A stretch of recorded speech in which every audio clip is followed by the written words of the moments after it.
Bueno, antes que nada, muchas gracias a todos y bueno, vamos a tratar de pasar a lo que es el módulo de maíz para la jornada. Exactamente, bien cordobés.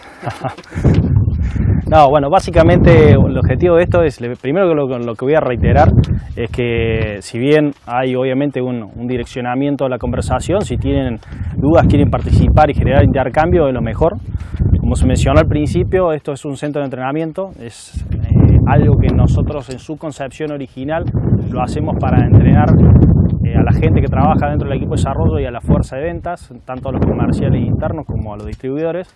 Y bueno, a raíz de ciertas inquietudes e iniciativas que se fueron generando, empezamos a ampliar a esto, en algunos casos, bueno, en aquella zona donde necesitábamos, considerábamos que había asesores, productores que le podía interesar este tipo de capacitación, y bueno, empezamos a hacer estas jornadas pensando en esto.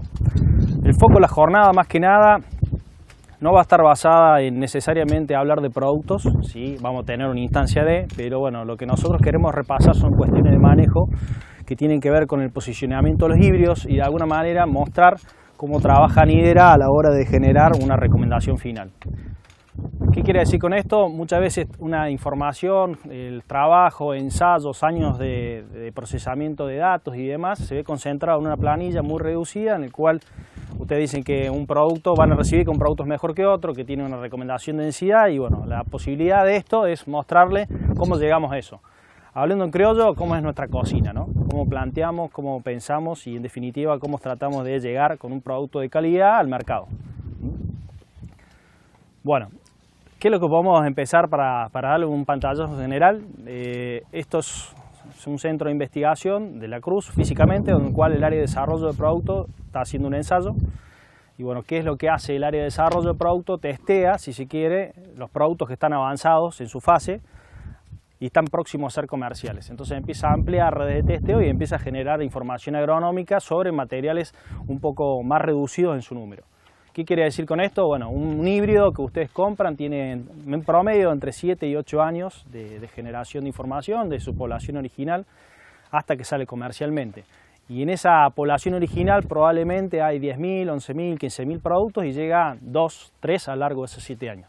Entonces, a medida que empieza a pasar por distintos filtros, se empieza a testear de una manera más masiva para poder, bueno, lograr captar esa interacción que puede tener un genotipo con un ambiente. ¿Qué hace eso? Bueno, al momento en el cual el filtro empieza a ser reducido y tenemos 50, 60 productos, entonces empieza a testear en lo que nosotros llamamos mini strips, que es una macro parcela, son 6 surcos por 15 metros de largo, y eso se testea alrededor de 80 y 90 localidades por año, distribuidas a lo largo del país.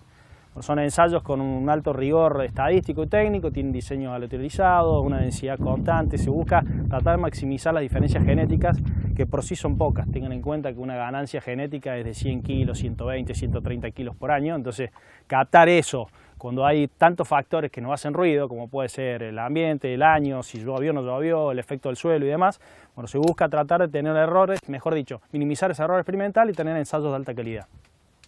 Entonces de esos 4 años, últimos 4 años, empiezan a pasar por distintos estados y se van reduciendo. Arranca en 60 y termina siendo 1. Y de esos 60 híbridos, los 2 últimos años los recibe desarrollo de producto. Y desarrollo es básicamente hace una evaluación, una caracterización y busca hacer el posicionamiento agronómico. ¿Y cómo trabajamos nosotros fundamentalmente? Y bueno, trabajamos en lo que nosotros denominamos tecnología de productor. Hacemos ensayo en franja alrededor del país. Este año tenemos 145 localidades de maíz. Y bueno, tenemos personas, ingenieros agrónomos, que son los que lo siembran en los campos de ustedes, y bueno, que mucha gente brinda su gentileza, su predisposición, y bueno, lo hacemos con la intención de replicar el manejo que puede realizarse en una determinada zona. ¿Qué quiere decir con esto? Si el productor usa 80.000 plantas, ponemos 80.000, si usa 45, usamos 45, si fertiliza, no fertiliza, si aplica insecticida, fungicida o algún tipo de micronutriente, bueno, todo eso recibe el mismo manejo, entonces de alguna forma buscamos explorar la potencialidad ambiental y cómo se comportaría ese producto ante una situación de manejo a campo. Dicho en criollo, o sea, lo que tratamos de decir, bueno, lo detectamos en condiciones ideales, una genética superior, lo llevamos a la cancha a ver qué pasa. Bueno, y eso es lo que nosotros tenemos 2 años de esos productos, al menos, y después, a partir de que se empieza a definir, empieza a participar en otro tipo de ensayos, que son muchas veces ensayos de densidad o de posicionamiento, de características ecofisiológicas, y bueno, uno de esos ensayos de densidad es lo que vamos a ver acá.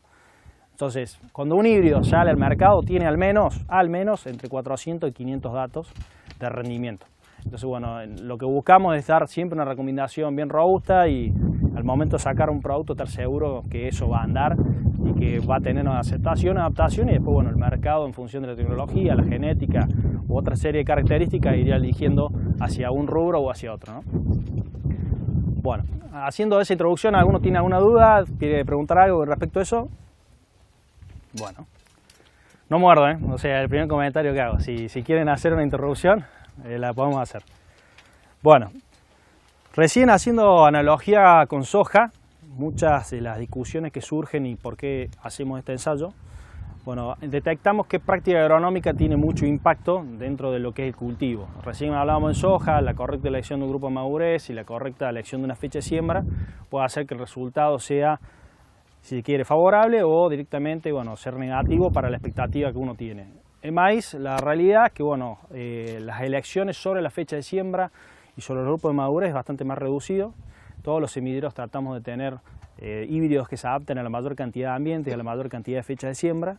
Y por otro lado, bueno, la pregunta del millón, que sabemos que tiene impacto final en el resultado, es, bueno, ¿qué densidad utilizo para este producto?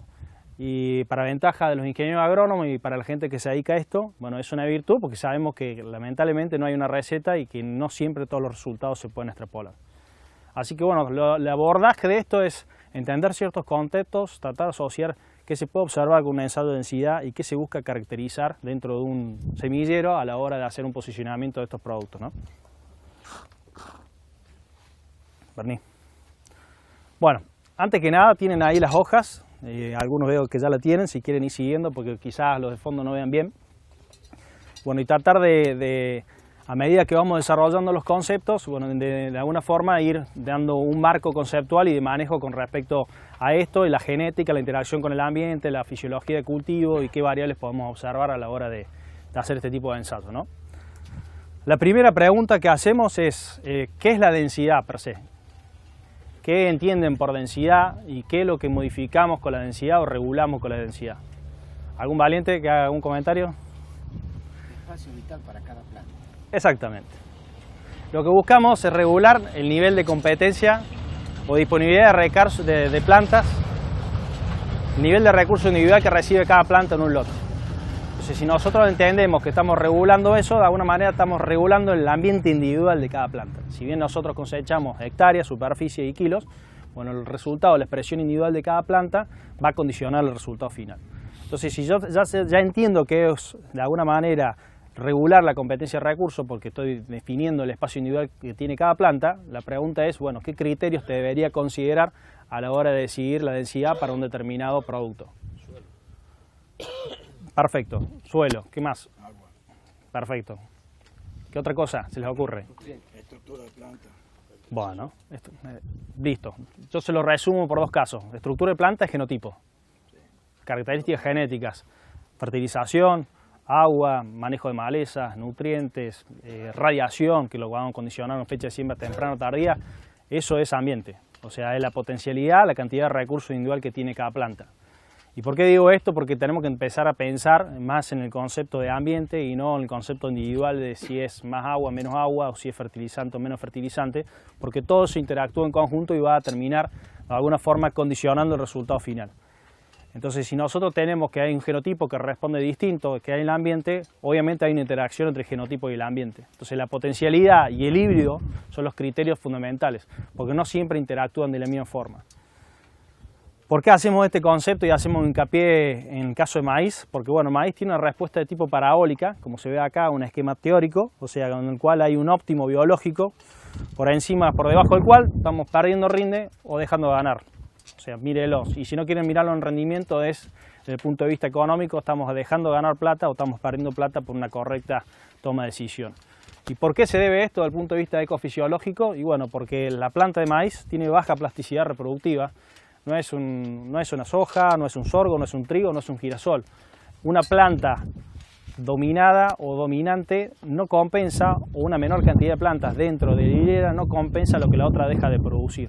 Entonces hay un punto en el cual la producción individual con el número de plantas van a definir el rendimiento ideal. Donde se corta, que eso va a caracterizarse y va a depender de todas estas variables, estamos ante la densidad óptima biológica, que no necesariamente es la óptima económica. Por ahí ponemos más plantas, sacamos un poco más de kilo, pero gastamos más semilla en transformar eso, entonces de alguna manera el resultado económico es desfavorable, o menos favorable, mejor dicho. O sea, entendiendo todo eso, sabemos que la planta de maíz tiene baja plasticidad, está por encima de la panoja y después en un segundo grano, en segundo plano, recién la espiga, una vez que cuajo, y en función de eso, el resultado que haya alrededor de la floración o las condiciones que tenga el cultivo va a definir prácticamente el éxito o no del cultivo. Haciendo todas estas cuestiones de entender que el genotipo y la densidad y la interacción, bueno, de alguna forma es donde nosotros vamos a cuantificar o elegir la densidad ideal, y para esto hacemos esta serie de ensayos y trabajos para poder caracterizar la interacción que puede tener un genotipo con distintos rangos ambientales. Yo entiendo muchas veces que el ambiente es un concepto muy ambiguo, que no da claridad, que todos dirán qué es el ambiente. Bueno, para nosotros el ambiente es el dato de rendimiento. Todos ustedes tienen, la gran mayoría, o quizá todos, tienen registro de información y saben que en el NOA, en tal lado, sacan 8.000 kilos de maíz promedio. Y ese es su ambiente, digamos, porque no se necesariamente tiene que corresponder a una cuestión de oferta de recursos. Puede ser que tiene una práctica agronómica como la fertilización o no, que va a condicionar el resultado final. Puede ser que la calidad de siembra mejore o no. Puede ser que el control de malezas haga un resultado o una competencia mayor entre las plantas o no. Entonces todo eso condiciona el nivel de recursos. Entonces el mejor predictor que pueden tener para caracterizar el ambiente y es el historial. Una serie de datos, 10 años, 8, 5, lo que tengan. Y decir, bueno, ese es mi potencial del maíz. Eso es lo que me va a dar en el tiempo una perspectiva más segura, basada en datos, en el cual apunto y elijo la densidad para el producto, para esa expectativa de rendimiento que tengo histórica. Bueno, habiendo explicado esto, o sea, nosotros tratamos de caracterizar y minimizar eso que recién le decíamos, una recomendación que tiene un trabajo que es bastante más complejo, en algo simple, en el cual va a salir la recomendación de ambiente, si se quiere, cuál es la expectativa de rendimiento, cuál es la genética que han seleccionado y en función de eso una densidad recomendada. Por ejemplo, si fuesen a sembrar el producto 7822 y tiene un ambiente esperado entre 6 y 9.000 kilos, la densidad recomendada es de 50 a 55.000 plantas. O sea, siempre los conceptos son eso. ¿Por qué? Porque hay interacciones entre el genotipo y el ambiente. Por eso la densidad no es constante ante la variación de oferta de recursos. Bueno. Recién mencionábamos que hay interacción genotipo-ambiente. Y si dan la vuelta a la hoja van a poder visualizar esto de una manera más práctica. Tiene un gráfico que simula, obviamente está basado en información, pero el objetivo es mostrar lo conceptual, que es la interacción que puede haber entre un genotipo y un ambiente. Acá tenemos dos productos que tienen características o respuestas diferenciales a la densidad, y en función de esa oferta de recursos, con un índice ambiental que se puede el promedio de rendimiento de 10.000 kilos o 6.000 kilos, van a tener una interacción distinta. Si nos concentramos en la línea amarilla, independientemente del nombre del híbrido, si el ambiente de 10.000 kilos muestra una pendiente positiva. Ante aumento de las densidades tenemos incrementos en el rendimiento. Si miramos el rojo para esa misma potencialidad de ambiente, la verdad que no tenemos grandes variaciones ante aumento de la densidad. Entonces la recomendación individual para ese genotipo va a ser distinta que el amarillo en este caso o lo que sería el híbrido seleccionado con ese tipo de respuesta. Si vamos para los 6.000 kilos, el ambiente de menor oferta de recurso individual, el híbrido, si tomamos la densidad más baja, el rojo, quizás nos da bajo esa densidad un salto de rendimiento para medida que aumentamos y empezamos a modificar el nivel de competencia intraplantas o aumentamos la densidad, empieza a caer en rendimiento. Entonces no solamente estamos gastando más dinero en semilla, sino que también estamos perdiendo por kilos. En cambio el otro producto, y en este caso el híbrido amarillo 7761, a medida que empieza a aumentar la densidad, no tiene una respuesta, dicho de alguna manera, tolera más esa situación de ambiente restrictivo. Entonces hay que entender que las interacciones pueden variar y que en función de la oferta de recursos la recomendación de densidad no va a ser siempre igual y no va a ser siempre la misma, por lo tanto. ¿Alguna consulta? Bueno, entender por qué se dan las respuestas diferenciales de densidades tiene que ver básicamente con las estrategias que tienen cada una de las genéticas para definir su rendimiento, y eso está asociado muchas veces a características ecofisiológicas que van a condicionar el resultado final. La idea de esto después, bueno, es tratar de hacer un ejercicio práctico, para eso están las espigas allá, y bueno, de alguna manera empezar a atender y relacionar todo este tipo de conceptos, ¿no? A raíz de eso, nosotros tenemos una línea de trabajo que se llama respuesta a la densidad. Esa respuesta a la densidad decidimos avanzar a través de un recomendador y un modelo en el cual no solamente da la recomendación óptima biológica, sino que da una recomendación óptima económica.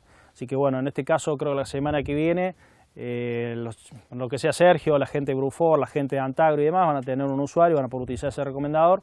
Así que si en algún momento ustedes tienen necesidad de conocer eso, se pueden juntar con ellos y bueno, jugar con las variables que van a impactar en el resultado económico, que bueno, obviamente va a ser el precio en el cual van a vender el grano, cuánto pagan la bolsa y cuál va a ser su expectativa de rendimiento para el híbrido seleccionado, ¿no? Definir eso nos implicó dar un salto a la generación de información, porque necesitaba una precisión más alta.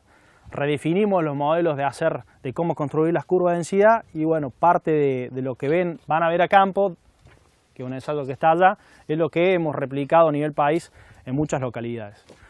¿Cómo surge esto? Bueno, el rendimiento en general es una variable dependiente de una serie de factores, en este caso lo que estamos analizando es la densidad, queremos construir una curva de respuesta en la densidad, y como bien les dije que el maíz es una respuesta parabólica, entonces no es una regresión lineal, sino que es una regresión cuadrática. Y lo que ven ahí son los factores que van a básicamente interactuar y van a dar respuesta a este modelo estadístico, ¿no?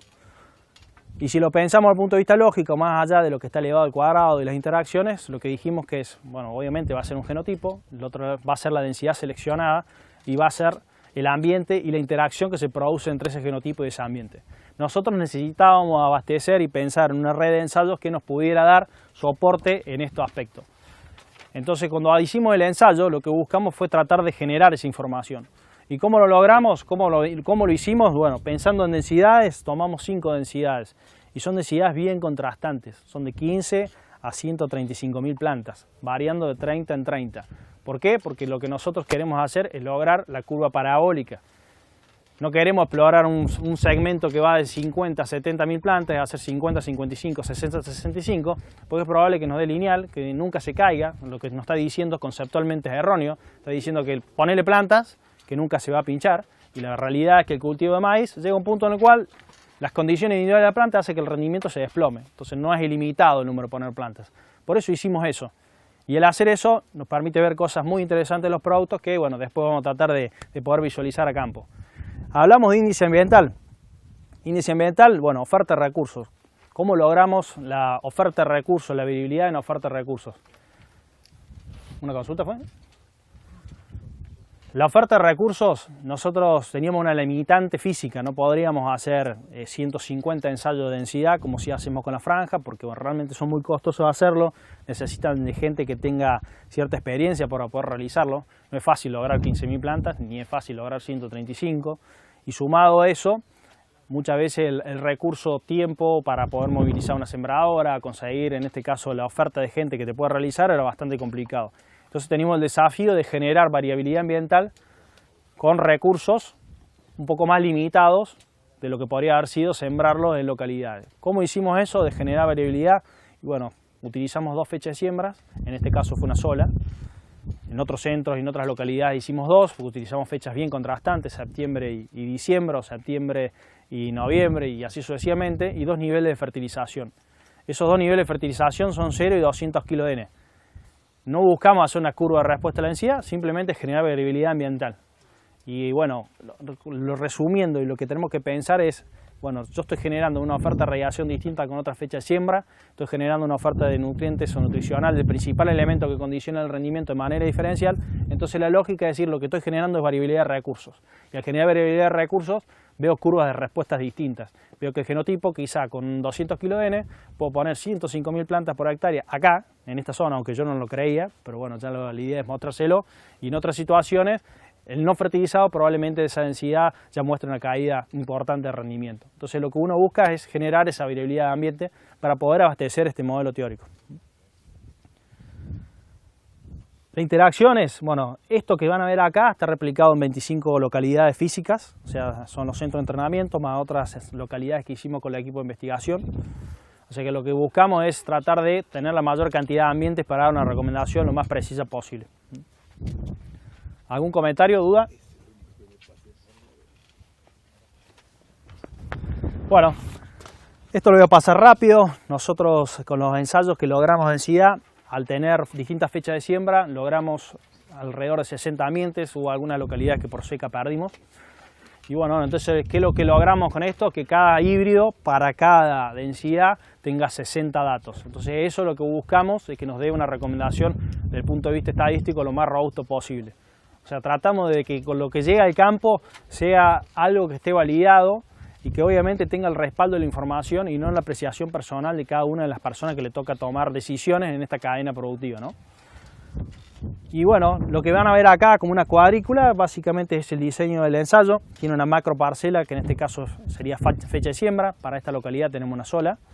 Y después la subparcela sería el nivel de fertilización y la subparcela, o sea, para cada nivel de fertilización son las densidades. Y dentro de ese cuadrito que ven acá van a tener los híbridos que van a estar sembrados y sus variaciones entre un genotipo para la densidad. Defectos, si es que se le puede decir, bueno, acá en este caso no tenemos aleatorización, que sí lo tenemos en otros ensayos. ¿Por qué no tenemos aleatorización? Porque esto lo hacemos para capacitar a la fuerza de venta. Y para poder capacitar a la fuerza de venta es muy complicado si no tenemos una distribución lógica del ensayo. Imagínense que si tuviera que ir a ver el híbrido 1 con la densidad 1 acá y después lo tengo que ir a ver con la densidad 2 acá y así sucesivamente, estaríamos solamente 5 horas recorriendo el ensayo. Así que bueno. Sí, la capacitación es para la fuerza de venta también, aclaro, o sea, por las dudas, que no se da por aludida la fuerza de venta. Bueno, en definitiva, o sea, lo que buscamos es esto, tratamos de tener rigor, metemos una segunda repetición, si bien estadísticamente no es una repetición estricta porque no es una nueva localidad, pero bueno, ante la duda, ante la falla, porque ustedes saben muy bien, elegimos un lote que parece perfecto y después tenía maleza, tenía un manchón de suelo, o sea, de alguna manera lo que buscamos es salvar la información. ¿Qué hacemos con estos ensayos? No solamente una curva de respuesta a la densidad, sino que hacemos caracterizaciones agronómicas de los productos y dentro de esas caracterizaciones puede ser comportamiento huelco, quebrado, que normalmente es una característica que es muy importante en el cultivo de maíz, que es muy demandada por los semilleros, en este caso por el productor de esa información. Caracterizamos otras características básicamente desde el punto de vista fisiológico, asociado también a aspectos fitosanitarios, prolificidad, producción de macollo, o sea, pensás una línea de trabajo tratando de dar respuesta a la densidad y derrocha de información, que bueno, realmente es muy interesante y da un punto de vista importante para poder visualizarlo, ¿no? ¿Cuál es el tamaño de la subparcela? La subparcela son 12 metros por 8 surcos, de los cuales cosechamos los 4 surcos centrales. ¿Por qué esto? Porque lo que tratamos es no generar variabilidad. Van a ver que acá abrimos pasillos, entonces esos pasillos tenían 4 surcos centrales, 4 surcos de relleno, los cortamos a último momento para que cuando vayamos a ver el tamaño de espiga que vean sea representativo con lo que hay dentro del lote y a su vez cuando tenés sembras híbridos que son más altos, más bajos, de alguna manera el nivel de competencia individual por planta es distinta. Entonces lo que buscamos es que dentro de la misma parcela lo cosechable tenga un nivel de competencia lo más parecido posible. O sea, la heterogeneidad sea la menor y la recomendación sea lo más precisa posible. Bueno, después, en la próxima hoja dice ensayo ecofisiológico. Dirán, ¿qué es un ensayo ecofisiológico? Bueno, un ensayo ecofisiológico lo que busca o el objetivo de esto básicamente es tratar de dar soporte a la recomendación de densidad desde el punto de vista fisiológico. nosotros visualizamos algo directo que es el rendimiento, pero indirectamente eso está asociado a ciertos procesos que tienen relación con la fisiología de la planta. Y lo que buscamos en este ensayo es poder caracterizar esos factores que hacen la diferencia genotípica entre híbridos, ¿no? El maíz, todos saben que alrededor de la muñeca es el periodo crítico, 15 días antes, 15 días después, más o menos, se define el rendimiento. Bueno, eso pasa de alguna manera porque el número de granos por planta está asociado a la tasa de crecimiento que tenga el cultivo, que es acumulación de materia seca en el tiempo alrededor de ese periodo. Ahí empezamos a encontrar diferencias. No todos los genotipos ante una misma oferta de recursos, por ejemplo, 5 milímetros de agua, 2 kilos de nitrógeno y no sé, 1 megajoule de radiación, producen la misma materia seca. Hay algunos que son más eficientes y otros que no. Después hay otros que empiezan a particionar a la espiga de manera distinta, necesitan tasas de crecimiento más altas para poder empezar a particionar a la espiga. Y después tenemos diferencias genotípicas, que hay productos que además de eso tienen una capacidad de partición hacia espiga dentro de lo que produce la planta y lo que particiona la espiga distinta. Entonces son todas características ecofisiológicas que uno los puede visualizar indirectamente a través de una espiga y demás, pero explican las variaciones genotípicas. Son los mecanismos de tolerancia de estrés que puede tener un híbrido. Si un híbrido con una oferta de recursos produce más materia seca, es más eficiente. Si un híbrido ante una oferta de recursos empieza a fijar grano con una tasa de crecimiento más baja, también es más tolerante. Si un producto particiona a espiga mayor cantidad de materia seca ante una cierta tasa de crecimiento, también es más eficiente. Entonces, no se hace masivamente porque la realidad es que una complicación y un costo es muy costoso. Un ensayo de esto vale 250 dólares la parcela, o sea, tener un ensayito para poder tener todos estos datos es una inversión realmente muy grande. Pero lo que buscamos con esto es tratar de darle soporte y bueno, el porqué a la caracterización y la definición de nuestros productos y por qué la densidad o la recomendación para cada ambiente viene por ese lado. ¿Qué buscamos con esto? Y bueno, lo que caracterizamos es esto: el marco teórico del rendimiento número de grano por peso de grano. El número de grano siempre explica la mayoría del rendimiento, o sea, salga en 60, 65, 70%, es explicado por el número de grano, y el número de grano está asociado a la tasa de crecimiento. Entonces lo que buscamos caracterizar es la tasa de crecimiento que puede tener la planta alrededor de la floración ante condiciones diferentes de oferta de recursos. Por eso hicimos 2 fechas de siembra. Buscamos caracterizar el número de grano potencial que tiene cada espiga o cada genotipo. Buscamos caracterizar la eficiencia del uso de la radiación y así sucesivamente. O sea, ¿qué es lo que queremos dar? Es que el dato final reducido que llega ahí, de decir una matriz que este producto va con esto y con esto, sepan y entiendan que al mostrarle esto, y es eso lo que deseamos como empresa, entiendan que tiene una serie de trabajo muy detallado atrás como para que esa recomendación sea la más precisa posible. ¿Alguna consulta? O son muy claros o están aburridos. Hay una de las dos opciones, pero espero que sea la primera nomás, pero... Bueno, y lo segundo que rápidamente le quería comentar, hoy estamos trabajando en una aplicación que se llama, ahora se llama ADN, Asistente Dinámico Nidera. El objetivo es poder mostrar toda nuestra base de datos de una manera dinámica, como dice la palabra. ¿Qué quiere decir que sea dinámica? Y bueno, que ustedes puedan asociar y ver las comparaciones y no que te den un PDF o que te den un PowerPoint con que el híbrido A rinde más que B en tantas localidades. O sea, van a tener acceso a través de nuestros distribuidores a poder visualizar la base de datos, en la cual integra información de investigación, integra información de nuestros ensayos en franja y a su vez agrega todo lo que es redes oficiales.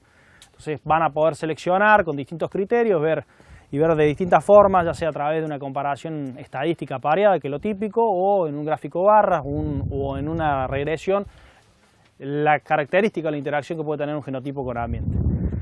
¿Qué tratamos de darle distinto a esta aplicación? Bueno, la recomendación biológica y económica a la densidad que le estuve hablando en algún momento. Nosotros entendemos que, o sea, la gran mayoría de los semilleros da una recomendación biológica. Creo que vamos a ser el único semillero que avanza sobre la recomendación económica, que normalmente está por debajo de lo que es la biológica. O sea, si el precio del maíz está pinchado o el precio de la bolsa es caro, de alguna manera lo que vamos a lograr es, y con este tipo de variables, es ver a qué punto o a qué densidad, pensando solamente en este aspecto, estamos maximizando nuestro margen de ganancia. Y eso se va a poder visualizar de dos formas: viendo una densidad óptima biológica, el rendimiento, y por otro lado viendo el margen bruto que se genera individual. ¿Cómo se dice esto? Si yo, aumentando un punto de la densidad, supongamos 5.000 plantas, más el incremento marginal que me produce en términos económicos es igual o inferior a 0, claramente la recomendación biológica es menor, que en este caso, desde el punto de vista económico, que lo que sería la biología pura. Entonces lo que buscamos es dar esa fase o ese salto en cuanto a la prescripción o la recomendación de algún tipo de producto. ¿Algún comentario? Bueno, básicamente algo que queríamos mostrarles rápido. Nidera trabaja, además de otras opciones, hace fuerza en lo que es la plataforma de Clearfield. Clearfield, por si todos no lo saben, es una tolerancia mutagénica, es natural, en el cual los genotipos toleran la aplicación de imidazolinonas. En función del tipo de tecnología que estemos comercializando o que estén comprando, si es HCl o SL, o sea, HCl quiere decir que está en estado de homocigosis, ambos padres tienen el gen de tolerancia. El maíz L solamente lo tienen uno de los dos padres, le confiere la posibilidad de aplicar la imidazolinona típica, que es Onduti o Onduti Plus, en pre-emergencia del cultivo o en post-emergencia del cultivo. O sea, dependiendo, bueno, cuál sea la tecnología que vamos a emplear y el híbrido seleccionado, la recomendación será previo a la siembra, será posterior a la siembra. Básicamente, ¿qué es lo que tenemos que tener en cuenta más allá de la mezcla de productos que si quieren la podemos rebasar, pero obviamente no trabajo en BAF, así que sería, si tienen alguna duda, alguna persona o el contacto regional de BAF puede ser mucho más certero en la recomendación que les pueda dar, pero lo que sí es vinculado al colegio, mejor dicho, al cultivo, hay que entender, bueno, cómo se aplica la tecnología Onduti y qué repercusiones tiene sobre el desarrollo del cultivo. ¿Por qué hago este comentario? Bueno, llegan muchas dudas. Acá en el norte, el Arsenal, el Interfield, productos que no están recomendados, se utilizan masivamente. No voy a discutir si la técnica es buena o mala, pero bueno, es porque no viene al caso. Pero sí entenderlo, bueno, que un maíz HCl tiene la capacidad de desintoxicar, una mayor capacidad de desintoxicación que un maíz que es L, porque tiene el doble de la concentración enzimática que participa en este proceso de desintoxicación y por eso se recomienda su aplicación en post-emergencia. Muchas de las dudas que pasan es cuándo lo aplico, en qué momento lo aplico y demás. Primera recomendación que tienen que entender, que el Onduti o cualquier producto se aplique en post-emergencia para maíz, es metabolizado por la planta y esa metabolización tiene un costo metabólico, un costo energético. Entonces, aplicar un producto en condiciones estresantes, que es muy normal en el norte, no es recomendable. Si estamos con 30 días de sequía y con 40 grados de calor, meterlo en Onduti es problema de fitotoxicidad. La planta metaboliza en función de su capacidad de acumular materia seca, su tasa de crecimiento, que tiene que ver de alguna forma con el movimiento que puede tener dentro de la planta, dentro del producto. Entonces entendamos eso, de que si bien es un producto en el cual tiene una ventana de aplicación entre la segunda y la sexta hoja, la realidad es que tenemos que tener en cuenta cuáles son las condiciones para la aplicación, porque va a depender mucho del resultado final. Y por otro lado, entender que mientras más tarde lo hacemos, corremos mayor cantidad de riesgo de observar algún tipo de efecto indeseado, más allá que no sea precisamente una fitotoxicidad. Con el ataco todo el mundo aplica 2,4-Ds. Aplicar 2,4-D en maíz en post-emergencia entre B4 y B6 es una cosa, lo aplicar entre B2 y B4 es otra. Y siempre está la caracterización en el momento fenológico. Te llaman, te dicen, bueno, apliqué maíz, ¿y cómo estaba? Y de esta altura. Y la verdad que esta altura es relativo. En el norte quizás 6 hojas tiene esta altura, te va al sur 6 hojas tiene 12. Entonces, bueno, lo importante es entender la caracterización, porque si aplicamos fuera de momento empezamos a interrumpir procesos que tienen que ver con la definición del rendimiento. La planta de maíz, a partir de la sexta hoja, empieza a diferenciar estructura reproductiva y se puede de alguna manera tener consecuencias, porque normalmente los productos actúan en el nivel meristemático y se acumulan y se mueven dentro de la planta esos sitios que están diferenciando estructuras reproductivas. Entonces, como recomendación, entender, tratemos de respetar las recomendaciones. Si el producto es L y le aplique el producto recomendado, ya sea Onduti o Onduti Plus, el momento de aplicación es antes de la siembra, porque disminuimos el riesgo de una fitotoxicidad. Si vamos a aplicar sobre un maíz HCl y queremos aplicar Onduti, apliquemos en post-emergencia, pero en un momento en el cual el cultivo no esté estresado y seamos muy cautos en el momento fenológico en el cual está la planta, ¿no?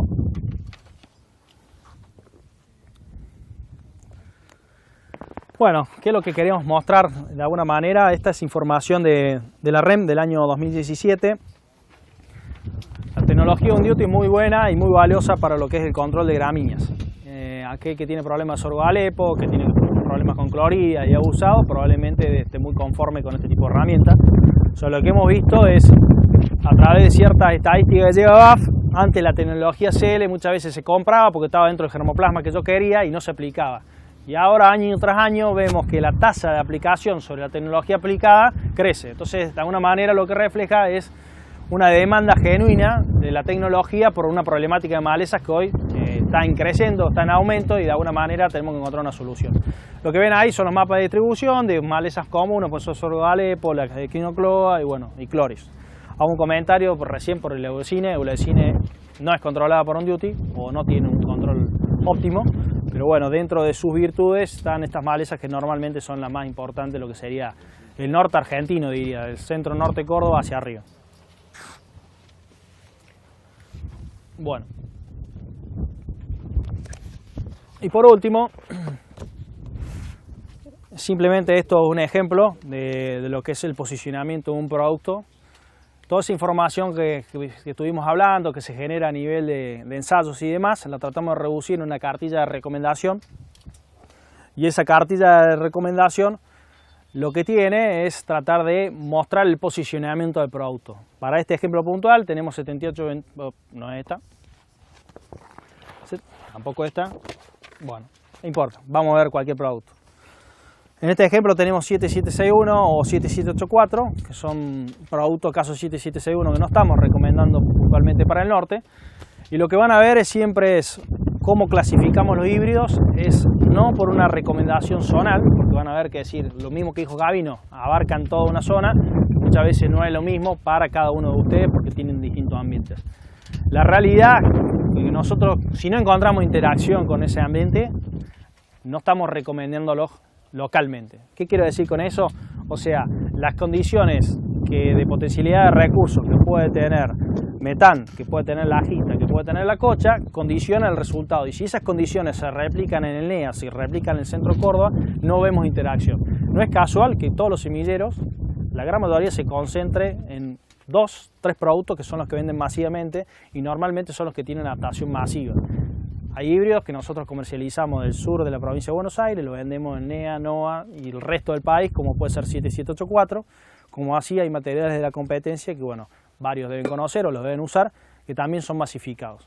Entonces los primeros cortes que hacemos es básicamente entre fechas de siembra. Entendemos que vemos productos que hay interacción, nos muestra a través de la información que manejamos que tenemos productos que son muy destacados en fecha de siembra tardía y no así en temprana, otros que se comportan tan bien en temprana o en tardía, o en algún aspecto puede tener una limitante agronómica por el cual no lo recomendamos para una fecha de siembra determinada, como puede ser la tardía. ¿Qué terminamos haciendo por esto? Armamos un mapa de restricciones, que puede ser agronómica, de posicionamiento, y después, bueno, las recomendaciones: vas a sembrar temprano o vas a sembrar tarde. ¿Vas a sembrar tarde? Bueno, los híbridos seleccionados son estos y estos. Y la segunda pregunta es, bueno, ¿cuál es el rango de ambiente? ¿Por qué? Porque vemos híbridos que para un ambiente de 8.000 kilos o para abajo son realmente muy competitivos, y cuando los llevamos a zonas de potencial, bajan ese nivel de competitividad. Entonces vemos una interacción entre fechas de siembra y vemos una interacción entre la potencialidad de ese ambiente. Entonces las recomendaciones siempre las van a visualizar así. El primer filtro va a ser, bueno, voy a la fecha de siembra tardía, ¿cuál es el rango de ambiente recomendado? Voy a bajo, medio bajo, alto. Bueno, dirán qué es bajo, qué es medio alto, qué es medio alto y así sucesivamente. Bueno, nosotros normalmente hacemos análisis por cortes, menos 6.000 kilos de bajo, entre 6 y 9 es medio bajo o medio alto entre 9 y 12 y más de 12.000 kilos es el alto. Entonces el posicionamiento tiene que ver para el rango que nosotros recomendamos del producto. ¿Por qué nos pintamos alto para este producto? Porque consideramos que la fecha de siembra tardía, sacar 12.000 kilos, normalmente es más bien una cuestión experimental y no una realidad con la cual el productor se tope día a día, ¿no? Después el resto de la información que van a ver es la interacción de ese genotipo con el ambiente, lo que recién decíamos. A través de un gráfico de regresión podemos entender si ese genotipo ante una variación de recursos tiene interacción. Y en este caso, para el producto seleccionado, que es 7784 versus 7822, vemos que en ambiente de menos de 10.000 kilos, el producto da un salto diferencial versus un 7822 o versus, bueno, en este caso, la media del ambiente.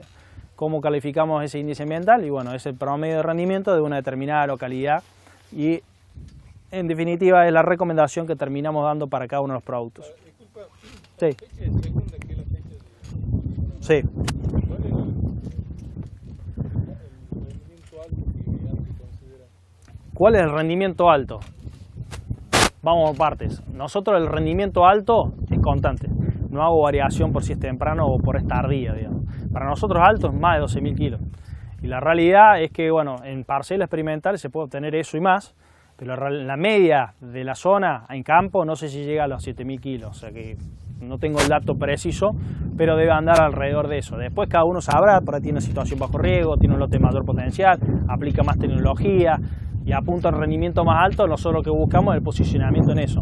Sí sabemos que acá normalmente en el NEA y en el NOA obtener rendimientos en parcela, en franja mejor dicho, con lo cual reflejamos las condiciones del productor superiores a 10.000 kilos es muy raro. O sea, normalmente están entre 5 y 8.000 kilos el dato de rendimiento. ¿Sí?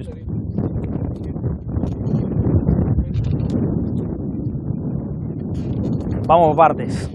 Lo que es temprana y tardía. Si la limitante no fuese hídrica o térmica, la mejor fecha de siembra es la temprana. O sea, el cultivo explora su periodo de definición del rendimiento con la mayor oferta de luz. Porque da estabilidad. Tan sencillo como eso. O sea que renuncian al rendimiento por estabilidad. Lo que ves cuando analizas datos masivos. Los últimos 4 años, 5 años, soja, todas son los pergaminos, todo funcionando como se la soja a maíz de segunda, donde antes era raro. Palabra prohibida. Era raro, de todas formas eso va variando campaña tras campaña. ¿Por qué digo esto? Porque venían de básicamente estar inundados y este año encontrar maíz tardío en la zona núcleo. Nosotros tenemos un ensayo de 15. Por ejemplo, la zona de Venado Tuerto, agarrar la zona de Pergamino, noroeste de la provincia de Buenos Aires, tenés 2 ensayos de 16. Entonces empezás a darte cuenta que, o sea, normalmente mapea lo temprano y es lo representativo de esa zona. E incluso nosotros pedimos a los chicos, a Isauro que está por acá, que es el responsable del norte, bueno, tenemos de objetivo buscar un ensayo tardío, pero no es lo que abunda normalmente. ¿Cuál es la diferencia? Obviamente creció la tardía y hoy se hace más maíz tarde en la Argentina que temprano por una cuestión de estabilidad. Cuando analizás los desvíos, normalmente, o sea, los mínimos y los máximos en una fecha siempre tardía son más acotados. Quiere decir que es muy raro ver el cero absoluto de 1.000, 2.000 kilos o menos, y es muy raro ver 16.000 kilos en una fecha siempre tardía. Pero una temprana, el cero es normal y el tarde, mejor dicho, el cero en temprana es... ¿Qué? Este año vaya al norte de Córdoba y va a ser cero seguro, le aclaro. O sea, llovió, creo que 30 milímetros desde que sembraron hasta ahora, que empezó a llover. O sea, lo que quiero decirles es, normalmente la dispersión de datos más acotado, entonces lo que uno busca es la estabilidad. Lo que hace en la temprana, tenés techos más altos y en la tardía tenés pisos más altos. Entonces yo tengo que tomar una decisión y me juego un fichín, o algún pleno, para hacerla clara, me juego un pleno o pongo distintas fichas en otros números. Lo que uno busca en una fecha siempre temprana, en zonas donde la principal limitante es térmica e hídrica, como puede ser esto, una fecha siempre temprana es altamente riesgosa. Partís normalmente de una acumulación de agua en el barbecho escasa, y si no te va lloviendo y no va acompañando el desarrollo del cultivo a medida que va pasando por distintas etapas ontogénicas o fisiológicas, lo que va a hacer es condicionar el resultado del cultivo. Vos vas a una fecha siembra tardía, normalmente arrancas con 200, 250, dependiendo de la capacidad de almacenaje de agua del suelo, con un perfil mucho más grande, sumado que pone el periodo crítico en meses que normalmente este año ha sido una excepción, febrero, marzo, tenemos un balance hídrico positivo, porque llueve más de lo que el ambiente demanda. Entonces eso va variando. Lo que tenemos que entender es que esto es un negocio y si yo tengo que buscar, estoy sentado en la posición de ustedes y tengo que asesorarlo, lo que van a querer es una estabilidad de rendimientos. Creo que no les va a interesar sacar 12.000 kilos un año si al siguiente van a sacar 2. Lo que van a buscar es tratar de estabilizarse 6, 7 u 8 todos los años y no tener grandes variaciones. Sí, no soy de... Quédese tranquilo, diga. 7 y 8. Bueno, digamos 8, 7, 6. Bueno, y por otro lado, el resto de la información que van a recibir es el perfil sanitario y agronómico del cultivo y bueno, la densidad recomendada para ese tipo de producto y ese ambiente. O sea, lo que buscamos es resumir en una cartilla, en un folleto, todo este tipo de información que tiene que ver con el posicionamiento de los híbridos. Así que bueno, esta es la parte teórica. Si no tienen ningún comentario, pasamos a ver eso y vamos a recorrer el ensayo. ¿Cómo? ¿En qué aspecto el riesgo climático?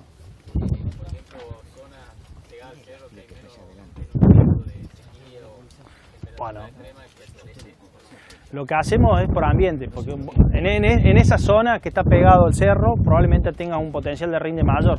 Entonces me decís, bueno, si yo siembro todos los años acá, saco un promedio de 9.000 kilos y el otro saca un promedio de 7, estás envolviendo ese riesgo. O sea, no sé si soy claro con lo que te digo. El potencial muchas veces es mismo, tal vez más excelente, pero más arriesgado. El problema es que una cosa es el potencial, porque si tuvieras condiciones controladas, y así todo tengo mis serias dudas, no porque te quiera discutir, sino que siempre el pie de sierra tiene mayor amplitud térmica y en maíz es un factor de alta incidencia. Que vos tengas, tuviste 40 grados a las 3 de tarde y después tengas 25, por ejemplo, alejado de la sierra, o tengas 20 grados porque tuviste una amplitud marcada, claramente eso es favorable para el cultivo. Hay zonas que es muy marcado, si no tenés limitante de suelo y demás, y las lluvias son buenas, la realidad es que la amplitud térmica te da un salto diferencial en el rendimiento. Y con respecto al potencial o no, tiene que ver con lo que decimos, cuál es tu expectativa de rendimiento, cuál es el rendimiento esperable, y eso es en base a los años que tienen trabajando. Si, supongamos, al pie de sierra te da 8.000 kilos y el otro te da 6, apuntá a una recomendación de densidad basada en 8.000 y en el otro caso para 6.000, ¿no? ¿Les molesta un segundo? Vamos a hacer un pequeño ejercicio. No hablaste nada del 78-22, ¿no? ¿Cómo? ¿Hablaste algo del 78? No hablé de 78-22, vamos a hablar de los productos a campo. Ah, okay. Es más que nada lo que ven acá en términos conceptuales, es la información que van a recibir que tiene ahí 78-22 está ejemplificada o está estructurada de la misma manera que para el resto de los productos. Si pasan, adelante, los invito.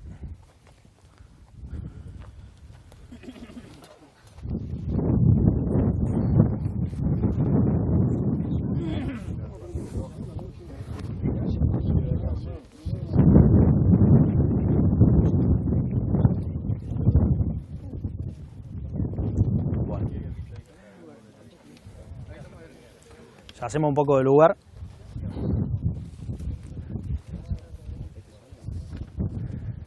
Les pido 5 minutos, por favor. Sé que están cansados y bueno, mientras podamos terminar, después vamos a almorzar y bueno, imagino que Brufor va a sortear algo seguramente, así que bueno.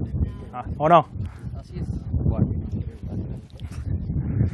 Bueno, esto simplemente es tratar de entender a través de lo que es una espiga, que es lo que cosechamos, qué implicancia tiene el desarrollo del cultivo y el hecho de regular o no un recurso individual por planta con la densidad puede tener en el resultado la expresión final, que en este caso bueno, es grano, ¿no?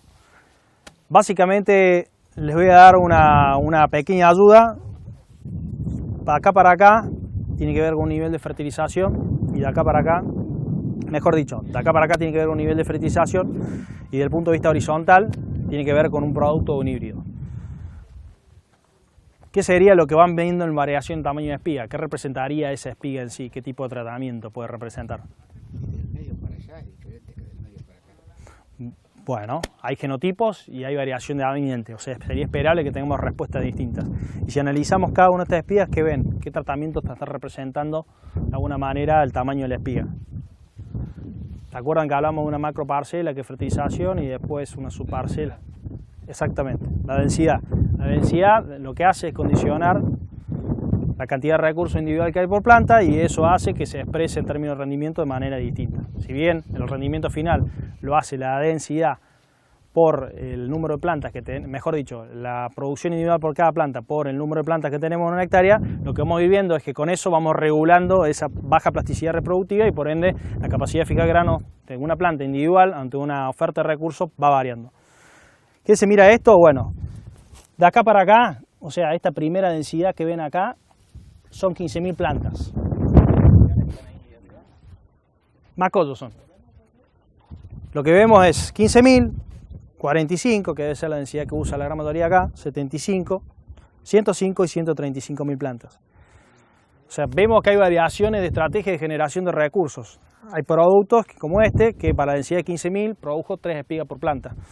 No estamos tratando de dar esa recomendación, pero simplemente entender que este no lo dio y tuvo una estructura distinta. Después, lo que vemos dentro de un mismo genotipo, que a medida que vamos variando el nivel de fertilización y la densidad, la modificación del tamaño de espiga es distinto. Entonces quiere decir que la potencialidad de ambiente fue individual. Este tratamiento corresponde al no fertilizado. Y fíjense, fundamentalmente en las densidades más altas, la variación de tamaño de espigas con respecto al fertilizado. O sea, a medida que empezamos a presionarlo, empiezan a verse reabsorciones, aborto de grano, y probablemente si esto lo pesemos, no lo puedo hacer porque eso está húmedo, va a dar un peso diferencial de espiga con respecto al resto. ¿Qué quiere decir con esto? Que el fertilizado modificó un ambiente distinto, y ese ambiente una disponibilidad de recursos distinta para la planta, y por lo tanto eso se ve reflejado en el tamaño final de la espiga de manera individual. Y después vemos otros genotipos con un tratamiento fertilizado y no fertilizado, y la gran diferencia que uno ve, visualiza entre los híbridos, o eso espero que yo, por lo menos que ustedes visualicen, es que la variación en el tamaño de espiga es menos marcado. Quiere decir que el híbrido sigue produciendo y fijando grano a medida que aumenta la densidad, y es probable que para, por ejemplo, tratamiento fertilizado, la recomendación óptima para este producto sea esta. En ese caso tendría 105.000 plantas con esa espiga, ¿no? Y para este caso, no sé si es esta o esta, que en este caso sería 75. Esto nos está explicando de alguna manera la interacción que tenemos entre los genotipos, la densidad y la oferta de recursos.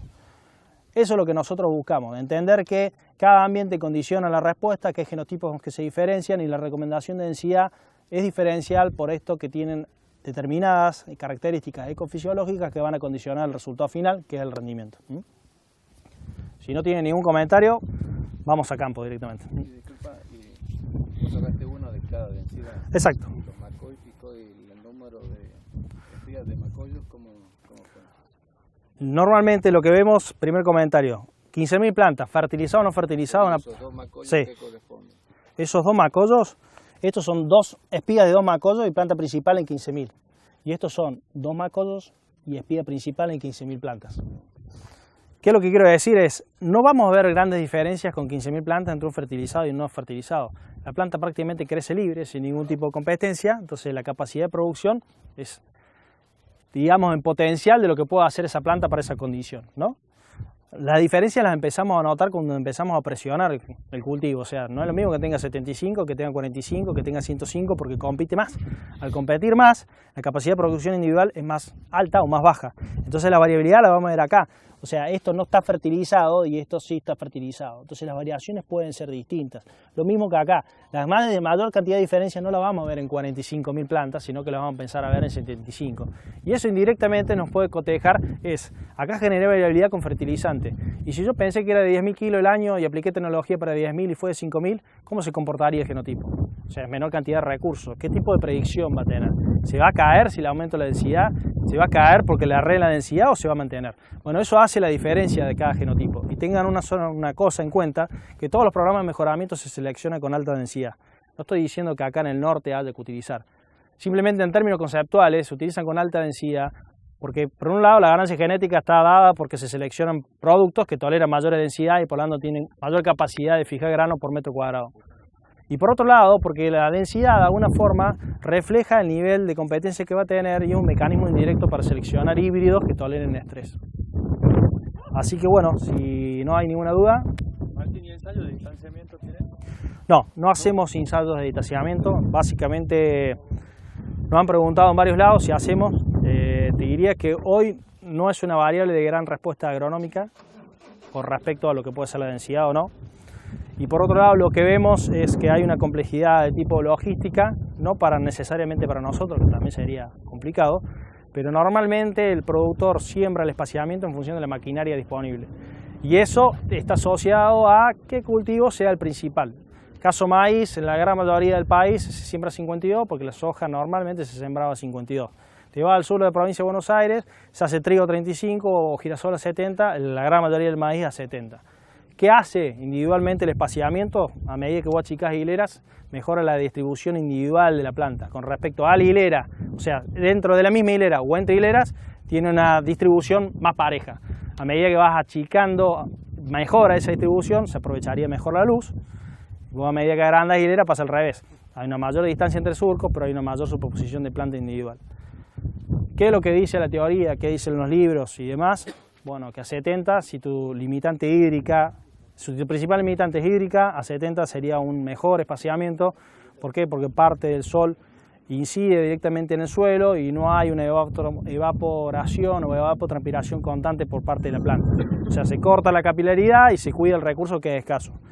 A medida que va achicando eso, el cultivo empieza a ocupar ese espacio, nunca da el sol, cubre mejor eso, da el sol entre el medio del suelo, entonces al no cortarse esa capilaridad probablemente pueda estar consumiendo agua de una manera constante en un momento en el cual no lo requerís, que es para requerir desarrollo de masa vegetativa. Importante tener la oferta hídrica al momento de definición del rendimiento. Una pregunta, vos hablaste de los diferenciales Sí. más temprana exclusivamente por luminosidad. No, es todo, es temperatura, es la calidad del suelo que tiene. Luminosidad es un factor importante. Sí, En esta, sí. Exactamente. La oferta, o sea, el rendimiento potencial de un genotipo, porque o sea, uno puede hablar de rendimiento lograble, rendimiento alcanzable, rendimiento potencial. El potencial lo define fundamentalmente la temperatura, la lluvia y la oferta de radiación. Todos esos factores nosotros los estamos condicionando con una elección que es la fecha de siembra. Si yo tengo mayor radiación, si yo tengo mayor oferta hídrica y tengo una temperatura. es esperable la mayor radiación después de la fecha más Sí, si usted siembra en septiembre siempre va a tener mayor radiación porque le va a florecer el maíz en un momento del año en el cual los días se están alargando. Con respecto a la amplitud térmica, que no entendí bien. Sí. ¿Cómo influye? La amplitud térmica tiene que ver con un mecanismo fisiológico que tienen las plantas. En el caso del maíz es un AC4 y bueno, tiene un proceso que se llama fotorrespiración. Y bueno, que de ese proceso de fotorrespiración se ve de alguna manera reducido, para tratar de resumírselo, cuando tiene mayor amplitud térmica. Entonces, de alguna manera lo que quiere decir es que consume menos azúcares que produce la planta durante la noche de lo que consumiría en una situación en la cual tenga temperaturas más elevadas. Y ese consumo tiene que ver con un gasto metabólico y no con una producción. Entonces, si ese balance se ve favorecido, la amplitud térmica normalmente logra mayores potenciales de rendimiento. Después, ¿qué pasa? Pie de sierra muchas veces tenés problemas de quebrado de lote, el tipo de textura que tenés, la oferta hídrica, granizo, irregularidad o pobreza nutricional. Pero bueno, no se puede generalizar en sí que el pie de sierra siempre va a ser mejor, pero sí la amplitud térmica es un factor que tiene que ver con el desarrollo del cultivo. La temperatura óptima del maíz es entre 25 y 30 grados. Y acá, te diría que gran parte de lo que es la provincia del centro-norte de Córdoba hacia arriba, en verano tenemos temperaturas muy por encima que son en contra del desarrollo biológico. Tener días de 35 grados es muy constante, es muy frecuente, mejor dicho, entonces lo que se busca es atrasar la fecha de siembra, buscando de alguna manera evitar esos golpes de calor y a su vez asegurando tener una mayor oferta hídrica, porque si tenemos mucho calor y llueve poco, bueno, se produce un balance hídrico más notorio, más grande, que negativo, que quiero decir, que de lo que hacemos si corremos fecha de siembra, en este caso en la zona norte, y florece en lo que sería marzo o lo que puede ser en abril, una fecha muy tardía de fines de enero, ¿no? Martín, Sí. ¿en qué momento debería tener ¿Dónde creen que sería? Exactamente, o sea, siempre las condiciones, las mejores condiciones tienen que estar en el momento de definición del rendimiento. Lo que pasa es que si venís con un cultivo que estuvo muy estresado a tu floración, la realidad es que vas a tener una variación individual por planta muy marcada. Entonces, si ya generaste crecimientos diferenciales, tenés plantas dominadas y tenés plantas dominantes, de alguna manera lo que va a generar es que esas plantas crezcan a tasa individual, entonces ya tenés una regularidad muy marcada dentro de lo que es el rendimiento. ¿Por qué termina siendo el periodo crítico? Y bueno, porque vos podés tener un maíz espectacular y de golpe le cortaste radiación, le hiciste sombreo, no lo veo más, o le pusiste un soplete porque hiciste un golpe de calor muy fuerte alrededor de la floración, podés tener rendimientos, merma de rendimientos totales, por eso el periodo crítico. Una vez que ese grano, el periodo de ampolla que se le llama, que cuando cortan una espiga después de que se pusieron negros los estigmas, lo que van a ver es que si bueno, ven como una espiga que tiene como una bombita de agua, eso se llama estado de ampolla. Hasta ahí llega el periodo crítico. Después, una vez que el cultivo empieza, ya generó, definió su número de granos, va a tratar de mantenerlo. O sea, una vez que esa espiga se formó, todos los recursos de la planta van a tratar de que esa espiga sobreviva. ¿Qué pasa años como estos? Y bueno, años como estos, si tenés condiciones de llenado realmente muy estresantes, la planta va a removilizar reservas hasta un punto en el cual se muere, porque no tiene dónde más sacar, porque no puede producir, y acorta su periodo de llenado. Pero la tasa de llenado es constante, por eso se dice que el peso del maíz es relativamente constante a lo largo de los años. O sea, no es una variable que tenga una alta incidencia, sino diríamos que el periodo crítico del cultivo alrededor del llenado grano y no lo es. Vos sabés que este año nosotros hemos tenido prácticamente toda la hoja majera, sé que hemos tenido verde casi hasta donde avanza el cultivo, Sí, muy posterior al llenado de grano, y sin embargo nos da la sensación que tenemos espigas más chicas, Sí. O sea que la removilización es como que no ha sido tan fuerte como los años. Lo que pasa es que esa heterogeneidad de la espiga la generó antes. O sea, si ya tiene una espiga más chica con número de granos, no lo generó posllenado, no tiene que ver con la removilización, fue en el periodo alrededor de la floración. Después, bueno, uno acá van a empezar a ver de que a medida que empezamos a aumentar la densidad y se disminuye la cantidad de recursos individual por planta, van a empezar a ver que se ven plantas más secas que otras, plantas que interrumpieron su llenado, plantas que fueron posteriormente atacadas por algún tipo de hongo vascular y así sucesivamente. Entonces esas variaciones tienden a aumentar. La realidad es que mientras menos estresado está el cultivo, la variabilidad intraplanta es mucho más baja. A medida que empezás a presionar con densidades o porque el año fue malo y demás, va a tener una espigación así, y eso es lo complicado de la estimación del rendimiento, porque no, dependiendo del tamaño de muestra que sacás, va a ser un rinde o va a ser otro. Sí.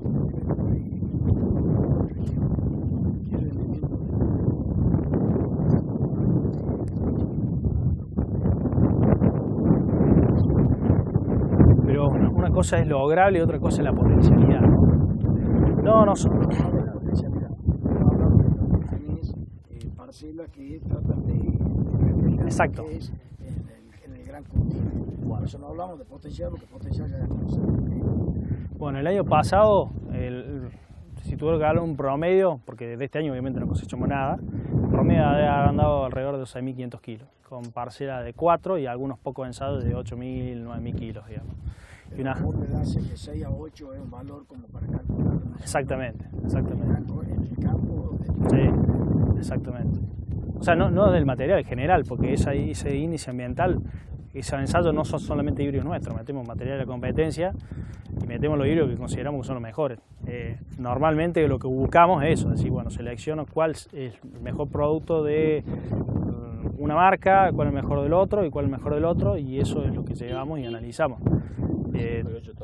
Sí, y después, bueno, acá en el norte hay un factor que no me quiero meter porque puede ser muy largo, pero es el control de insectos. O sea, todo lo que es Podóptera, el tema de la tecnología, ves variaciones grandes. O sea, si tenés un evento que controles Podóptera versus otro, el cual tuviste Salta fundamentalmente, que teníamos el año pasado daños de 70-80% en alguna tecnología, y bueno, está condicionando el rendimiento. O sea, lo que come es área foliar. O sea, tan preciso como eso. Hablamos fisiológicamente, son factores que pueden ser manejados. Sí. Yo lo que digo es, o sea, dentro de lo que es los datos de rendimiento que cosechamos con el manejo del productor, el año pasado tuvimos promedio de andar, como le dije, no recuerdo exactamente, pero en 6.000 y pico kilos, y con variaciones de 4 a 9 en algún lote excepcional.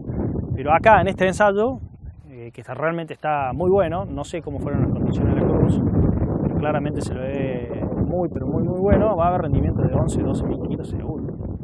Pero segurísimo, o sea, hay densidades de 105.000 plantas con esta espiga, tranquilamente pasa los 11-12.000 kilos.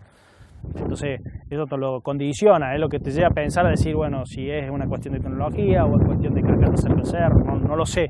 El año pasado hicimos el mismo ensayo y no estaba tan bueno, son las condiciones puntuales del año. Y se van a dar cuenta por el desarrollo que tienen las plantas, son de una altura impresionante, muy grande y demás. ¿Qué quiere decir con esto? ¿Cuál es la repetitividad de este ambiente en esta zona? Y quizá me dicen una vez cada 10 años. Y bueno, claramente no apuntaría a pensar que el rendimiento promedio de mi zona va a ser ese. O sea, lo que hacemos es juntar información. Y también hay algo que se condiciona por la tecnología que se aplica, si controla o no controla bien insectos, si controla o no controla bien malezas, si fertilizan o no fertilizan, si aplican fungicida en el caso que es necesario. Todo eso va a ser la variabilidad de la condición que tiene la planta. He tenido oportunidad de trabajar en producción y bueno, tenemos formado un grupo técnico y 10 empresas sembraban en una zona muy similar y tenían diferencia de rendimiento marcada ante el mismo híbrido y ante la misma fecha de siembra. Y bueno, manejo, control y cosas que decir, no serían muy explicables de lo ambiental. Por eso creo que la caracterización siempre es individual y no hay nadie mejor que ustedes para saber cuál es la potencialidad de su lote o para la tecnología que aplica, ¿no? Una pregunta, los últimos años, incluso ustedes mismos están casi sin tropicales ya, sí. Vuelco muy sí. curioso acostumbrado. Sí. ¿Cómo ves eso? ¿Cómo ves el riesgo que primero, cuál es la razón? Segundo, ¿qué riesgo implica para nosotros al no ser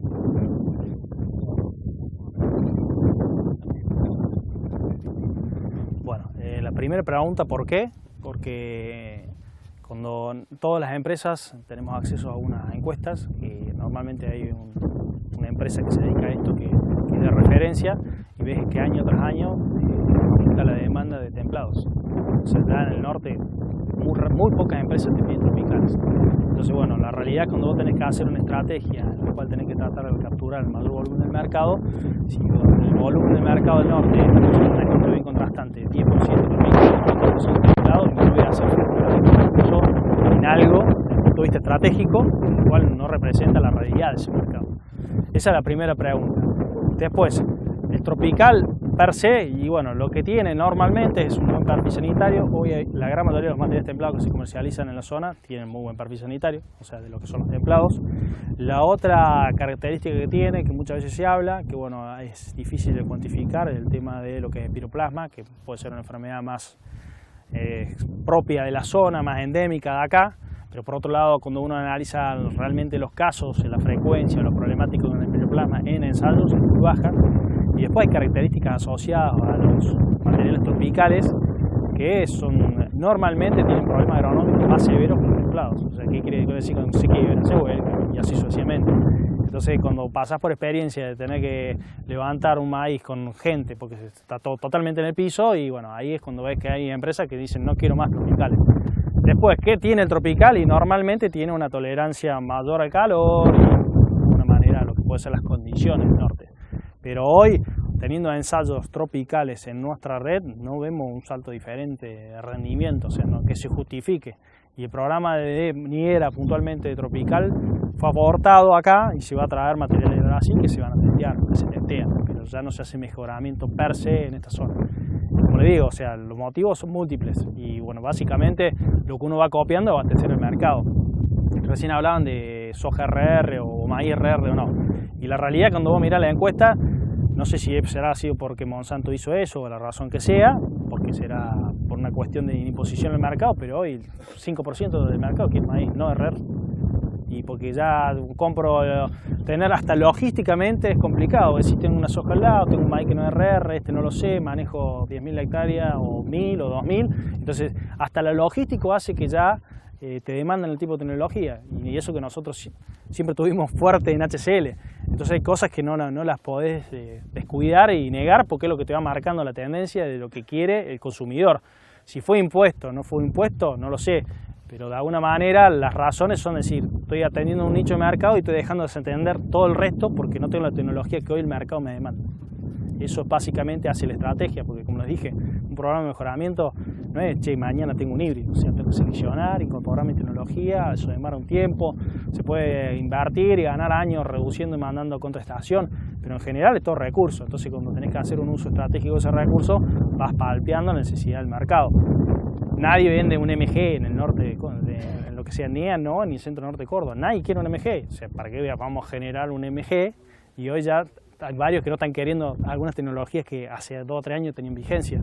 Entonces, uno lo que va palpando es eso. La estrategia es, bueno, el norte necesita un producto con estas características. Tratamos de, bueno, que esas mismas características sean similares a las otras y que puedas maximizar o de alguna manera difundir un producto masivamente. No se busca desarrollar un producto para Entre Ríos, un producto para el sur de Córdoba, un producto para el centro de Córdoba, un producto para Tucumán, un producto para Salta. Por eso, cuando lo empezás a analizar, te das cuenta que no tiene interacción. Entonces, si el ambiente de 6.000 kilos de Tucumán no va a ser muy distinto del ambiente de 6.000 kilos litoral y va a ser muy distinto del ambiente de 6.000 kilos. Cuando no ves que interacción entre las zonas, es igual, el comportamiento es igual. Y a su vez, no es lo mismo, y esto se lo digo siempre, hacer una recomendación en base a 5 ensayos que hacer una recomendación en base a 500. O sea, no es incomparable eso. Porque en esos 5 ensayos, o en esos 500 ensayos, ves que tenés este híbrido le gana el 80% de las veces, pero hay un 20% que puede ser el ensayo de franja, o puede ser el campo de productor, o puede ser lo que sea, que el híbrido que vos estás diciendo que es mejor, pierde contra el que estás diciendo que es inferior. Y esas cosas pasan porque, bueno, en un ensayo a campo tenés muchos errores, te tocó una mejor parcela, te tocó una menos, no sé, la razón que sea. Lo que uno busca es darle confianza a las recomendaciones. Si les parece, bueno, vamos directamente al campo.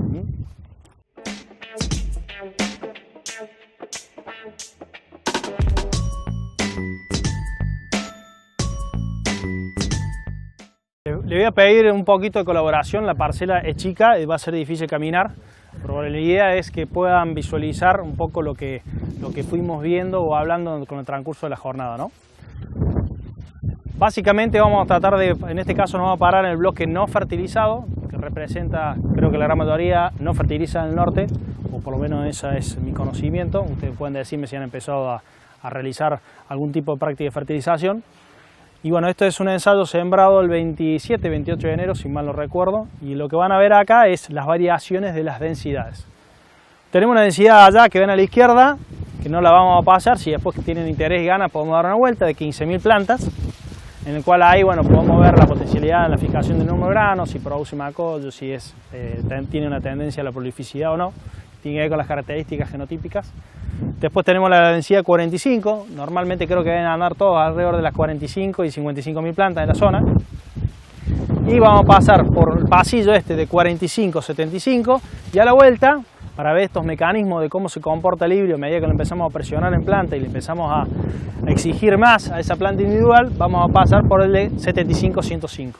Si hay tiempo, humor y ganas, damos una vuelta y vemos el fertilizado y vemos las variaciones entre plantas. Amén. Esto es un material de la competencia.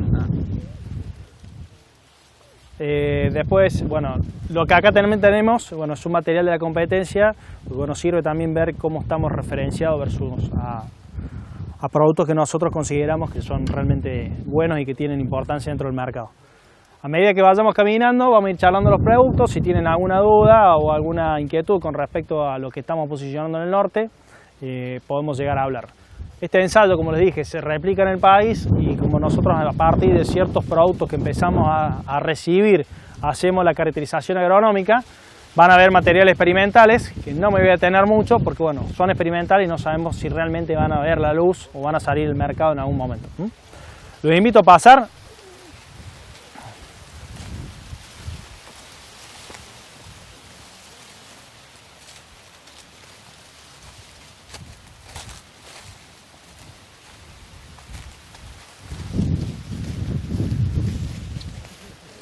Básicamente material de la competencia, reitero, a mi izquierda están la densidad de 45.000 plantas y a mi derecha va a estar la de 75. Este tratamiento o su parcela de densidad va a ser constante para todos los híbridos. Lo que vamos a ir viendo es la variación genotípica o vamos a ver distintos híbridos, pero siempre este bloque va a ser 45 y ese va a ser el de 75.000 plantas.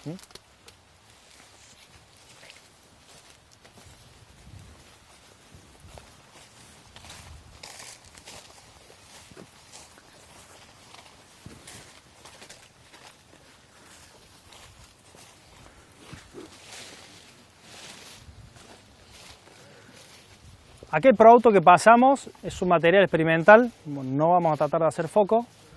Sí le voy a pedir que a medida que vayan visualizando los distintos tratamientos, fíjense en la altura de la planta, la cantidad de tejido verde que se puede ver una densidad en otra. Obviamente a medida que empezamos a aumentar la competencia individual por planta, lo normal es que eso pueda tener una mayor altura, porque busca de alguna manera buscar la luz para esta situación, y por otro lado van a empezar a ver mayor cantidad de plantas que están secas o parcialmente secas. Puntualmente nos hemos parado acá en este producto que se llama 7917, es un material que lanzamos en la campaña pasada en un volumen muy reducido, y bueno, de alguna manera su nicho es el de 7822. Es un producto que es en términos de madurez relativa un punto más alto, es un 7.9, sería un 119 de madurez relativa a cosecha. ¿Y qué nos da o qué nos aporta con respecto a 7822? Bueno, nos da un salto en rendimiento, una adaptación para todos los ambientes, tanto en temprana como en tardía, y a su vez ante distintos rangos de oferta. Hoy no lo estamos restringiendo en ninguna situación ambiental. ¿Qué quiere decir con esto? Va para ambientes de bajo, medios, altos y para cualquier fecha de siembra. ¿Qué características tiene además? Bueno, nos da una mejora básicamente en características agronómicas, en todo lo que es la característica de la caña, y da un salto también en la sanidad. Cuando me refiero a aspectos sanitarios, fundamentalmente son para las dos enfermedades foliares más comunes del maíz. Perdón, esas son el tizón, el Ceroilum tursicum, y por otro lado lo que es la roya común, la Fuchsina sorghi. La paleta sanitaria de Nidera en general es de buena a muy buena. Hoy no restringimos ningún producto por posicionamiento por enfermedades foliares. O sea, cualquier híbrido como reitero, de una sanidad realmente de buena a muy buena. Ninguno lo dejaríamos de recomendar por una cuestión netamente de sanidad forial. Entonces, cuando haga esas pequeñas diferencias, me estoy refiriendo a decir, bueno, este es el más sano que nosotros tenemos. Puntualmente con 79-17 estamos dando ese salto de calidad y normalmente por condición y de desarrollo de lo que necesita en este caso el patógeno, lo común de ver más que la roya es en este caso en fecha de siembra tardía es el tizón de la hoja, lo que tiene una característica que debe tener ustedes, la gran mayoría debe conocer y quizás algunos tomen criterio de selección de híbridos por perfil sanitario. ¿Cuál sería su respuesta a la densidad? Por lo que venimos caracterizando, es un material que tiene capacidad de compensación por tamaño de espiga, no tiene tendencia a la prolificidad y es un producto que se adapta muy bien a planteos de baja densidad. O sea, bueno, eso hace en general cuál sería el posicionamiento del híbrido, por eso decimos que va a ocupar el nicho de lo que es 7822. ¿Alguna consulta, duda del producto? Sí, ¿en qué versiones viene? ¿BT Triple Pro? Veo. Exactamente, la versión de lanzamiento BT Triple Pro, hay versiones precomerciales que vienen con otra tecnología, incluso puede existir la posibilidad en mediano o corto plazo de salir con lo que sería Vitra 3 y HCL o la combinación de eventos que tengamos disponibles. Hoy su lanzamiento es en este tipo de tecnología, ¿no? ¿Alguna consulta? Seguimos nomás. Gracias.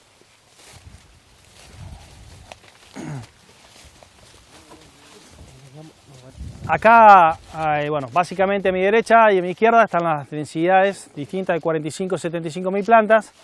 Este pasillo separa híbridos. Este producto 7761 no es un producto que estemos posicionando y recomendando en el norte, así que vamos a pasar por largo y sí vamos a hacer foco en lo que es 7784. No sé si recuerdan, nosotros recién cuando veíamos las espigas había un producto que decíamos que toleraba más la densidad y demás. Bueno, ese producto era 7784. ¿Qué tiene 7784? Bueno, para empezar su ciclo es un 77, es un 117. Por lo tanto, lo esperable es que ese producto lo cosechemos antes con un 78-22 o un 79-18, que sería un 118 o un 119 respectivamente. ¿Qué características tiene el producto? Bueno, es un producto más bien en términos de fenotipado, más bien erectófilo, tiene una mayor altura de planta que un 78-22, un 79-17 o incluso un 77-61. ¿Qué tiene como características distintas? Bueno, el perfil sanitario es un poco, como le decía, es adaptable a la zona, tanto para tizón, para roya, no supera a 78-22, está ligeramente por debajo en su score, pero no lo estamos invalidando por cuestiones sanitarias su posicionamiento. ¿Qué nos aporta el producto? Bueno, normalmente ante una misma fecha de siembra, si nosotros diversificamos y sembramos dos productos, en este caso en higuera, que puede ser el 78-22 y 7784, van a diferir riesgo por el simple hecho de que tienen estructuras y bueno, estrategia de definición del rendimiento distinta y sumado a eso, tienen un periodo de floración distinto, diferencial. Eso, si bien varía, depende de la temperatura y las sumas térmicas, puede estar floreciendo 3, 4 o 5 días más tarde y bueno, eso ya nos hace que nos corramos en el periodo crítico. ¿Qué característica tiene? Bueno, compone más por peso de grano que por número de grano. Normalmente la espiga es alargada, de 12-14 hileras. Es un híbrido que se adapta muy bien a fechas de siembras tempranas, tardías, a todos los rangos ambientales. Tolera muy bien las situaciones de estrés. Y bueno, y en una parte de la que estamos viendo, que el producto tiene una alta estabilidad y va basado básicamente en esto que estamos hablando de su peso de 1000 granos. ¿Por qué? Bueno, dentro de nuestra paleta de productos, más allá de elevar un valor absoluto, que no es el objetivo, es un producto que si comparamos en términos relativos está entre un 10 y un 15% su peso 1000 más elevado que un 78-22 o que un 79-17. Tiene muy buenas características agronómicas, son productos que se adaptan muy bien a condiciones de quebrado y bueno, básicamente si tuviera que darles una recomendación de densidad para una situación de genotipo, para un mismo ambiente, tendría una recomendación un poquitito más elevada. Y hago un comentario parcial con esto, ¿no? Porque muchas veces cuando analizamos recomendación de densidad suele confundirse el comportamiento del híbrido con la recomendación por densidad. ¿Qué quiero decir con esto? Si yo tengo que para una potencial de ambiente de 8.000 kilos, la recomendación de densidad de un producto de 55 y el de otro es 45, naturalmente van a tratar de elegir el producto que tenga una densidad recomendada menor. ¿Qué quiero decir con esto? Eso sería la lógica, pero por otro lado el genotipo interactúa con ese ambiente de una manera diferencial. Entonces puede ser que para esa misma densidad de 45.000 plantas, por más que no sea la recomendada para ese producto, el comportamiento sea diferencial. ¿Qué quiero decir con esto? todas las variables que estuvimos hablando de cocofisiológicas van a terminar condicionando el resultado. Entonces lo que hace el genotipo individual con ese ambiente no es necesariamente trasladada a la recomendación de densidad. Por eso tengan cuidado y ojo con el criterio de decir, bueno, siempre elijo aquel híbrido dentro de nuestra paleta que tenga una recomendación de densidad más baja, porque no quiere decir que sea el mejor genotipo. Este es un genotipo que a nosotros nos rinde 200, 300 kilos más por encima del 78-22 y cuando lo analizamos siempre lo analizamos en mismas condiciones porque es tecnología de productor y se usa siempre la misma densidad para todos los productos. Entonces guarda con ese análisis porque no es correcto. Sí. Porque está más collado. Sí. ¿Qué incidencia tiene? Vamos, bueno, el macoyo básicamente está regulado por ciertas condiciones que se dan en el inicio del ciclo, ¿no? Entre B2 y B6 se estimulan ciertas yemas y en función de la oferta de recursos eso se produce un vástago auxiliar como puede ser un macoyo. Este producto nuestro es dentro de nuestra paleta el más macollador, ¿no? O sea que eso lo vamos aclarando del vamos. ¿Qué surge con el tema del macoyo? Bueno, no, que consume, no consume. La realidad es que se maneja de manera independiente y la realidad es que si la planta está restringida va a apelar al macoyo como uso de reserva, o sea, lo va a consumir. Entonces es muy raro ver en esta zona para esta fecha de siembra macoyos, si se quiere, en cantidad. Normalmente los factores los regulan en la oferta de nitrógeno y la temperatura. Si tenés mucho calor, la producción de macoyo es menor y si tenés bajo nitrógeno, normalmente también eso tiende a reducirse. Ahora bien, muchos hablan de, hay zonas que siembran 15.000, 30.000 plantas, aunque no lo crean, lo que por ejemplo el suroeste de la provincia de Buenos Aires, que apelan al macoyo con una estrategia. Buscan siempre que el producto macolle. La realidad es que la capacidad de compensación del macoyo es más alta que una doble espiga y ni hablar que lo que es una espiga que aumente su tamaño pues, en función de la oferta de recursos. Pero a su vez es más inestable. O sea, quiere decir se define en un periodo muy distante del periodo de definición del rendimiento y a su vez depende de las condiciones individuales que no necesariamente son la oferta de recursos. Si tienen mucho calor, por más que tengan una planta por metro cuadrado o tengan dos, no necesariamente va a producir macoyo. Entonces nosotros no pelamos al macoyo como una estrategia de compensación. Pero ustedes lo vieron, sacamos la densidad de 15.000 y había uno que eran 3 espigas y otro que eran 2. Bueno, se puede dar una situación, pero no es una estrategia que nosotros estemos diciendo utilicemos el macoyo como una estrategia de compensación porque es muy inestable y no podemos asegurar que eso vaya a producir siempre un macoyo. En cambio la doble espiga tiene mayor probabilidad de visualizarse, ni hablar, aumentar el tamaño de espiga en función de la condición de recursos. Como condición negativa, ¿no? Condición negativa, los trabajos que se han hecho dicen que básicamente no tenés ningún perjuicio ante una condición negativa y lo más avanzado que se hizo fue una universidad americana que midieron con carbono 14 el movimiento de hidrato carbono y dice que entre la planta ante una condición negativa reabsorbe, o sea hay flujo del macoyo hacia la planta principal y la única forma que haya flujo desde la planta hacia el macoyo es si sacás la espiga. Si sacaste la espiga de la planta principal no tiene dónde mandar los destinos y lo manda. Entonces en el peor de los casos lo que hace es consumir el macoyo ante una situación restrictiva. Es muy raro ver un macoyo viable con esta densidad, ni hablar cuando empecemos a ver 75, 105, 135.000 plantas. Sí van a haber macoyos fértiles en una densidad de 15.000 plantas, que ahí bueno, son las espigas que le sacamos para este ejemplo. Decime, ¿todos estos son híbridos simples? Todos son simples, exactamente. Híbridos... ¿Simple o simple modificado? No, simple modificado es un triple. O sea, es un híbrido con una línea. Bueno, disculpame que tenemos que tener con el macoyo, pero todo ese estudio que hace el macoyo, Sí. si después no la traduce en una espiga, Sí.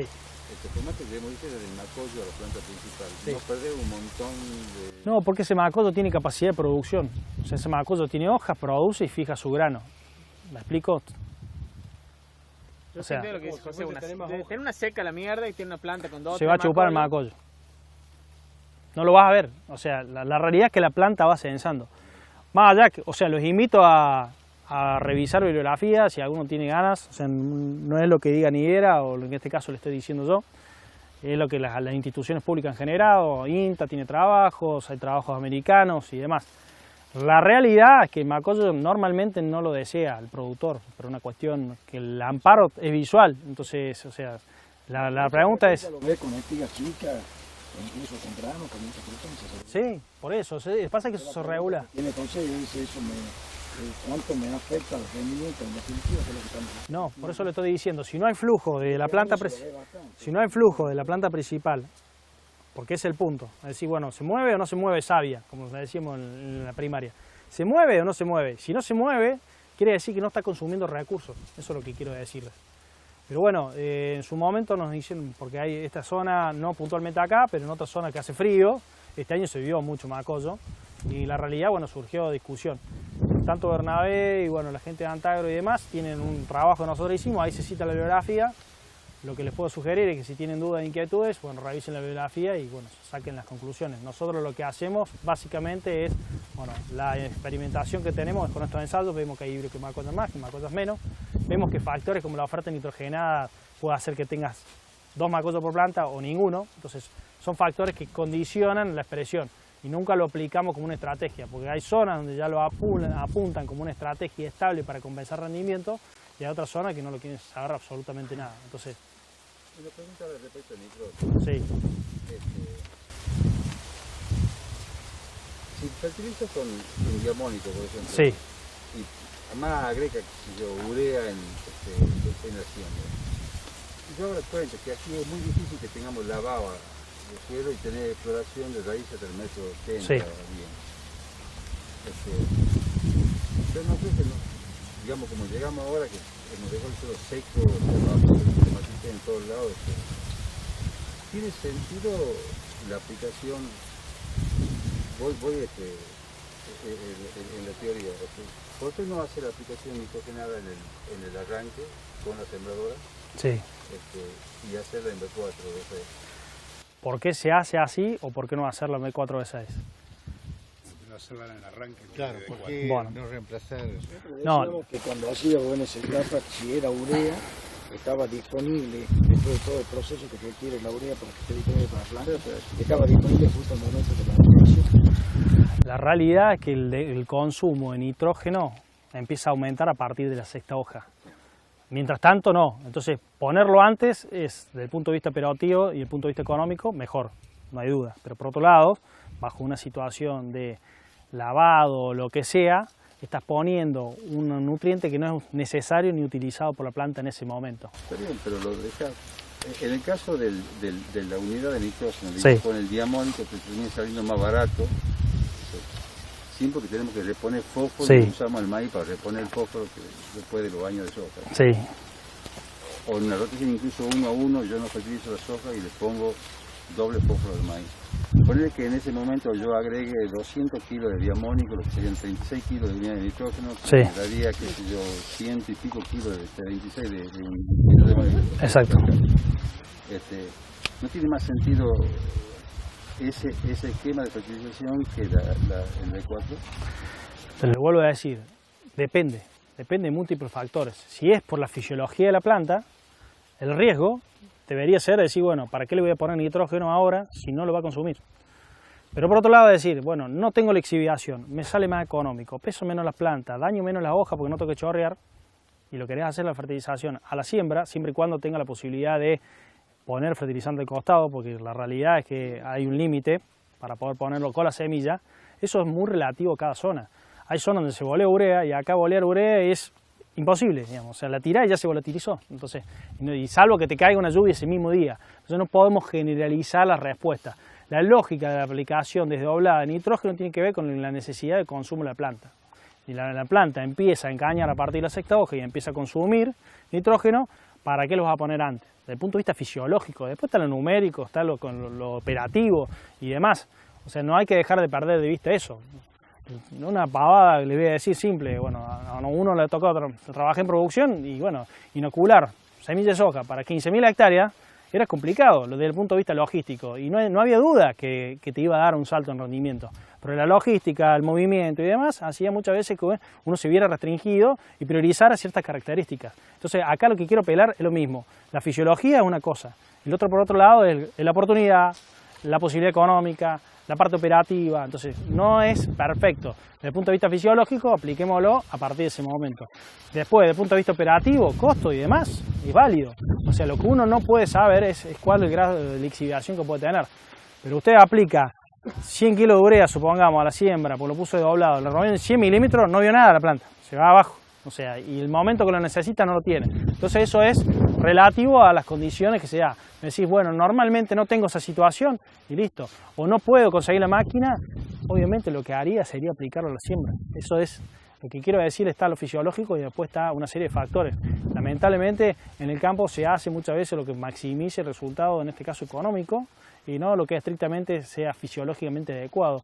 Y es lógico, si yo estuviera en esa posición, tomaría un criterio que tengo que priorizar eso. Porque no trabajo para que el maíz rinda 200 toneladas, sino que trabajo para sacar la mayor cantidad de dinero, base en mi modelo y mi sistema productivo, ¿no? Entonces, una parte está la recomendación de cultivo y por otro lado está la recomendación que a uno le puede servir, ¿no?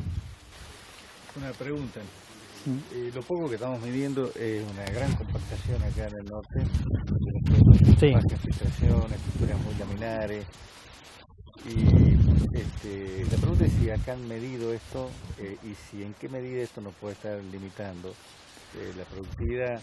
Yo veo que vos estás en distintas zonas, digamos, sí. Creo que norte de Córdoba, zona pampeana, tiene una tradición maicera mucho mayor sí. que nosotros, estuvimos condicionados muchos años por los fletes, pero yo veo esto como una limitante muy severa en la zona nuestra.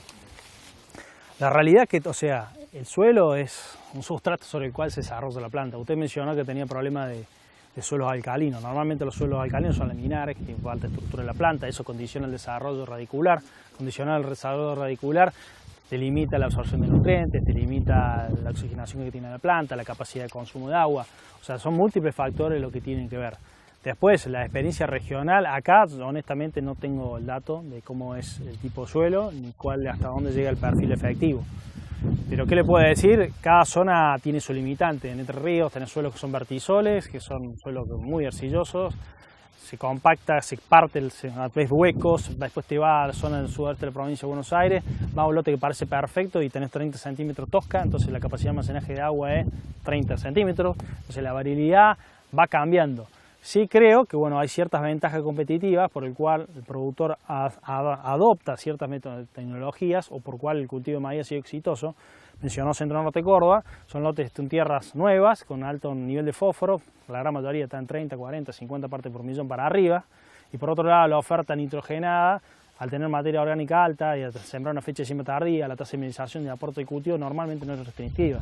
O sea, te restringe otra cosa antes que el nitrógeno. Entonces normalmente los técnicos hacen lo que mejor le da y lo que mejor le da no está muy alejado de la realidad. O sea, en eso uno tiene que aprender a ver por qué un cultivo crece. Particularmente en las zonas con estrés térmico, el cultivo de maíz crece y hay zonas, dijo puntualmente el Centro Norte de Córdoba, que es muy común la rotación maíz sobre maíz, porque hace un maíz muy económico, densidades bajas, no fertilizan, si el año lo acompaña tiene alto potencial de rendimiento y si el año es restrictivo, por ahí sacan 4 o 5 mil kilos de maíz y en soja sacan 5. Entonces, de alguna manera eso le da una estabilidad mayor a su sistema. Y eso es lógico. Son todos factores que uno tiene que integrar y entenderlo. Lo que el error nuestro como técnico es no entender la realidad productiva de cada una de las zonas. Y se ve condicionado por eso. Cuando el maíz valía $100, era inviable hacer maíz acá. O sea, hay que entenderlo así. El flete te sale 700 pesos y vale 1000 te pagaban en ese momento, claramente era... Tenía que sacar 12.000 kilos para ganar algo, es inviable. Entonces, bueno, uno va entendiendo las problemáticas regionales y tiene que integrar todo. Y usted, por ejemplo, menciona la tecnología intacta, decir, bueno, está bárbaro intacta, me viene muy bien, pero la faceta comercial en cuello de botella. Y es lógico, y hay que entenderlo porque, bueno, cada realidad y cada zona tiene su problemática. Lo peor que podemos hacer nosotros es quedarnos miopes, pensar de una zona y de una tecnología de producción y hacer solamente una recomendación para eso.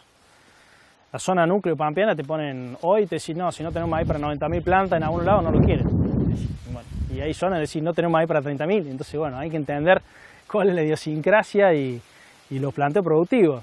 No sé, Dorrego, sur de la provincia de Buenos Aires, con 5.000 kilos, tienen 300 pesos de flete. Gastan 18 o 20 quintales en costo y bueno, el resto es ganancia. Y ese margen quizás es lo mismo que obtienen en la zona núcleo pampeana. O sea, cada modelo productivo tiene su lógica. No tiene sentido replicar algo que en otra zona no se adapta. Y eso es lo que uno tiene que entender la cintura y el por qué se hacen las cosas, porque son limitantes no solamente ambientales, sino de, como le dijeron bien, de distancia, de cooperativa. ¿Hay situaciones donde la labranza vertical pueda ayudar para esta situación de compactación? No tengo, o sea, ¿qué le puedo decir? En suelos, en zonas que se viene haciendo mucha directa, 15, 20 años, en algunos casos con problemas de suelo se forma el famoso piso de arado Y bueno, ahí algo que se usa el subsolador como una metodología para ablandar esa parte de abajo. Particularmente nosotros no hacemos ensayo con un antecesor de suelo compactado o no. O sea, no les sabría decir si tenemos una diferencia de genotipo diferencial para eso. Que puedo mencionar, ¿a dónde? Por ejemplo, bueno, centro de la provincia de Córdoba, zonas con problemas de suelo sódico, ruta 19, muchas veces vienen daño indirecta y vos clavas un barreno, perforas 30 centímetros, lo tenés ahí al piso y se mueve el subsolador. Después habla con alguien de la presi que no quiere saber nada de la remoción del suelo y te va de este fusila. Entonces, bueno, eso, la verdad que no estoy a la altura de darles una respuesta porque no me especializo en eso. Sí, lo que le puedo decir es que veo que hay modelos que se mantienen el tiempo, como va a la zona núcleo pampeana y va a julio y te están arando con un reje vertedero, vos te querés agarrar la cabeza. Es una incidencia negativa en el caso nuestro, porque se están viendo suelos muy compactados, sí, muy compactados, y por ahí la gente viene muy presionada por el tema Presir, que vos le hablás de para ti los subsoladores, sí, se ponen locos así. Creo que yo tengo pruebas hechas con Paratil que me han dado excelentes resultados. Por eso le digo, la gente que lo hace, defiende. Después, bueno, está la experiencia personal y está lo que uno puede demostrar con un ensayo. Nosotros no hacemos ensayo para decirle, mire que con el subsolador le va a andar mejor, sé que no estoy en condiciones de hablar de algo que no conozco. Sí, les puedo contar las experiencias personales que veo de gente que habla y bueno, ellos obviamente te transmiten sus inquietudes. Como hay gente que hoy en muchas zonas hacen cultivo de cobertura porque les sirve para controlar la maleza, porque le aportan una cobertura, no se le huele el rastrojo, porque tiene limitante para generar cobertura en el suelo. Entonces, esas experiencias no son siempre muy... en todos lados, ni no todos los años. Un año como este, que hizo cultivo de cobertura, todavía se está pegando ya saben dónde, digamos, y bueno, pero se consumía agua que hubiese sido valiosa, pero en otras situaciones es muy si se quiere, muy loable y tiene altos beneficios. Entonces, creo que no todo es trasladable para todos los casos, ni para todas las zonas, ni todos los años. Entonces, hay que aplicar la tecnología en función del limitante que uno tenga, y eso es clave. Sí, hay que basarse, si bueno, cultivo cobertura, me aporta esto y esto y esto, bueno, tengo este problema, lo identifico como que me puede ser una solución, lo utilizo. Si no, no me sirve y no lo planteo como una opción. Lo malo es tratarse las recetas. Exactamente, por eso nosotros tratamos de hablar de la densidad de maíz como algo que no es una receta.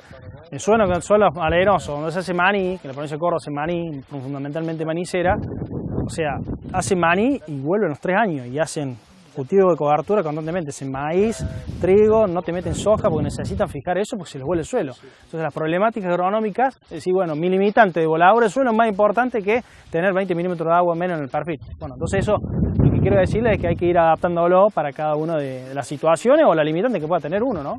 En eso creo que no hay recetas, hay que identificar cuál es lo menos peor. Bueno, vamos. Estos productos sí.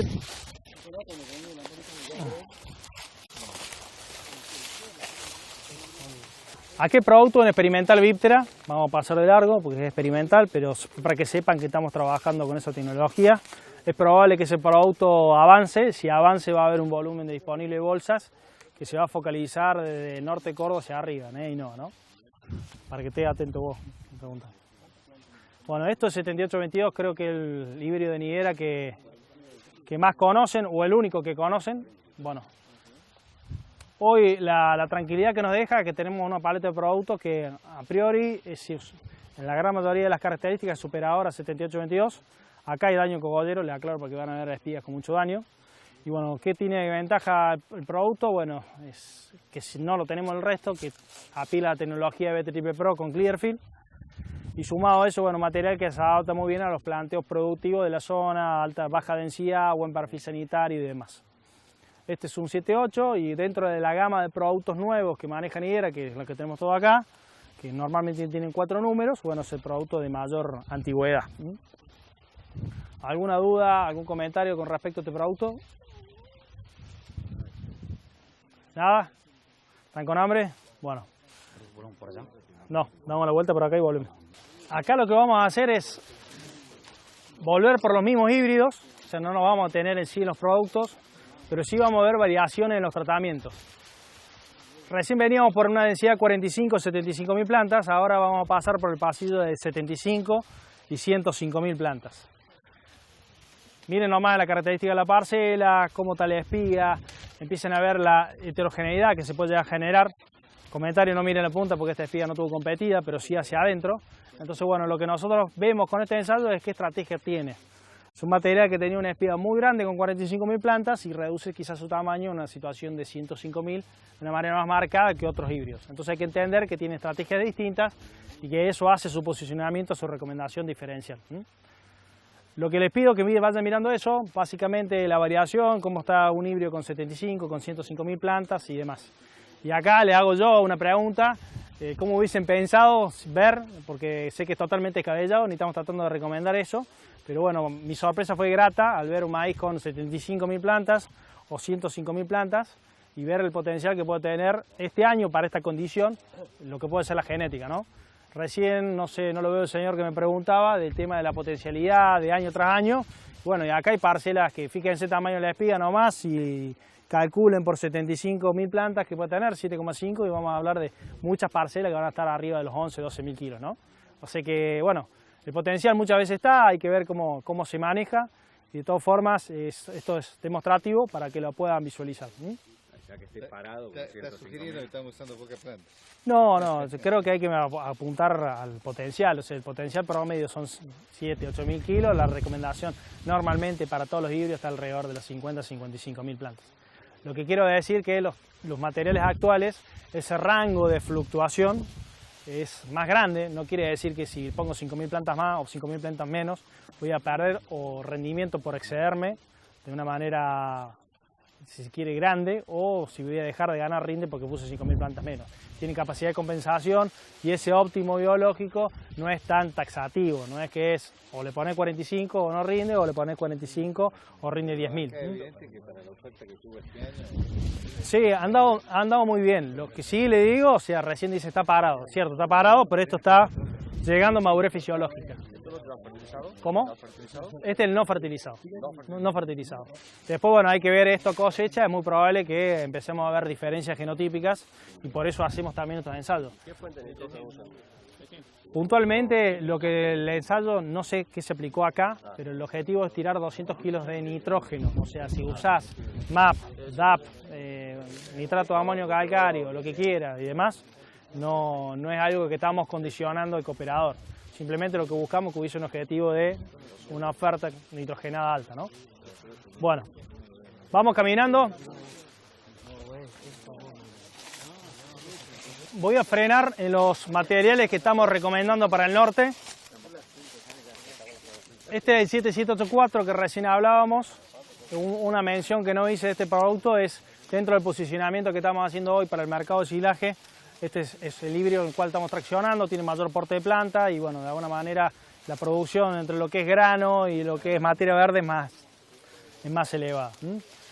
Recién veíamos cómo cambiaba la estrategia. Bueno, el híbrido acá tiene 105.000 plantas y fíjense el tamaño de espiga versus las 75.000, o sea, un material que sigue tolerando esa situación de competencia. Entonces, bueno, lo hace muy plástico esta capacidad de adaptarse a situaciones de estrés, por una manera lo que estamos buscando simular con una densidad más elevada o una competencia de recursos más marcada entre plantas, ¿no? ¿Y este, ya te pregunté el otro, ¿y este en qué tecnología viene? BTTP Pro, y también hay una versión que acá no la vamos a posicionar, que se está analizando, que es HCl-MGRR, que bueno, tendría una complicación de insecto importante. Y viene una versión Viptera, pero muy atrás. O sea, si decidimos respetar el proceso, puede faltar 2 años mínimo el mercado, en combinación con CL. El tamaño tan grande de planta, ¿cómo se comporta ante la caída? Ante la caída, lo que es quebrado, nosotros como híbrido, y ya me voy a mantener en algo un poco más fino.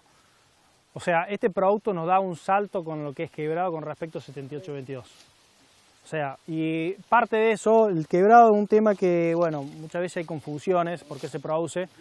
El quebrado normalmente está asociado a un desbalance entre fuente y destino en el periodo después de la fijación de grano. ¿Qué es el destino del grano y cuál es la fuente? Es la producción de hidrato de carbono. En una fecha de siembra tardía corremos un doble riesgo, entre comillas, con el tema de la caña, porque estamos exponiendo el cultivo a un periodo de oferta de radiación más chica, porque está floreciendo acá en marzo, y empieza a llenar en abril y mayo, y saben muy bien que la hora de luz que tenemos hoy no es la misma que teníamos en diciembre, que sería una fecha de siembra temprana típica.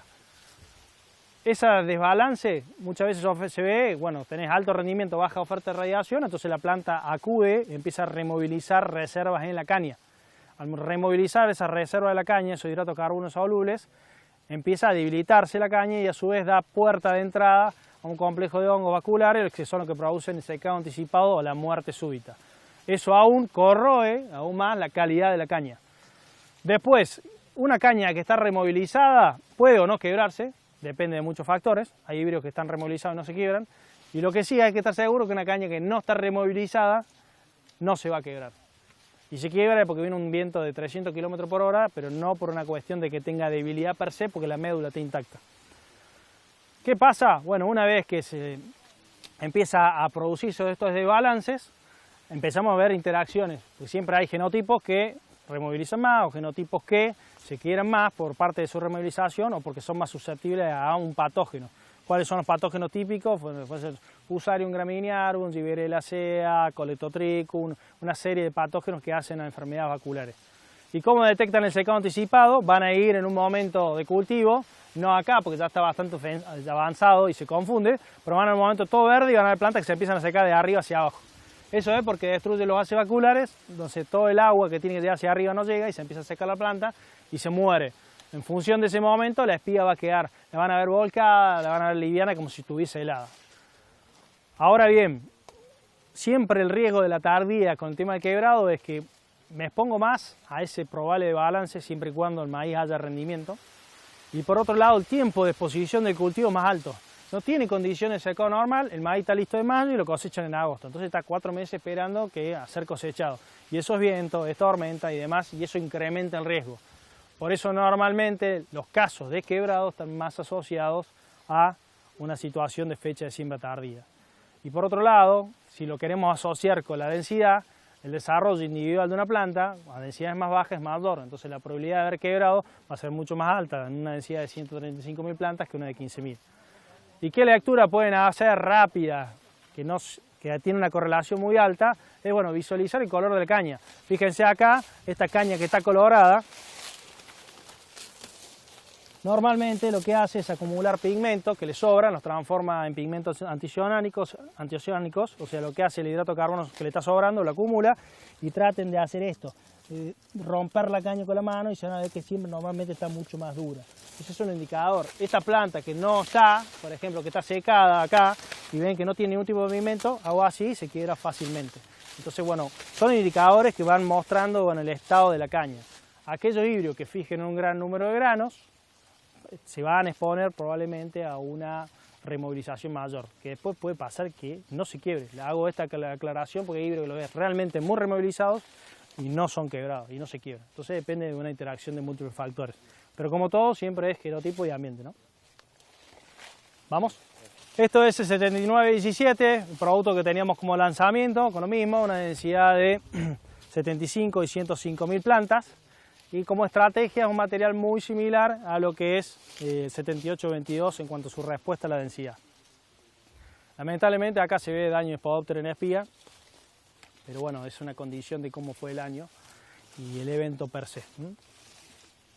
Si seguimos caminando, pasamos rápido, esto es un material experimental.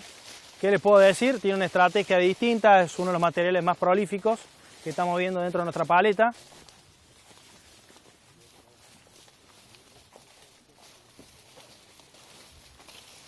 Y bueno, y acá es el producto de la competencia que, bueno, digámoslo en criollo, es uno o el híbrido más sembrado del país.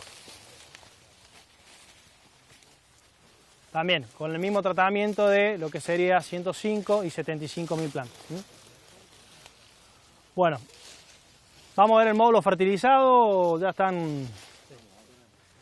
Comentario nomás. Ahora vamos a pasar al bloque fertilizado y esto que ven acá una densidad de 15.000 plantas. Esto es lo que pasa si dejamos 15.000 plantas. Sí. ¿Qué es lo que buscamos con esto? Recién decimos, recuerden que decimos que la densidad tiene una respuesta parabólica. Ese punto en el cual empieza a ascender te lo da esto, las 15.000 plantas. y después la caída de esa curva parabólica te la da a las 135.000 o las 105.000 o las 75.000 en función de la potencialidad de ese ambiente. Hay zonas que todo este año tuvimos rendimiento 5.000 kilos, que ya 75.000 plantas empezó a caer el rinde, ¿no?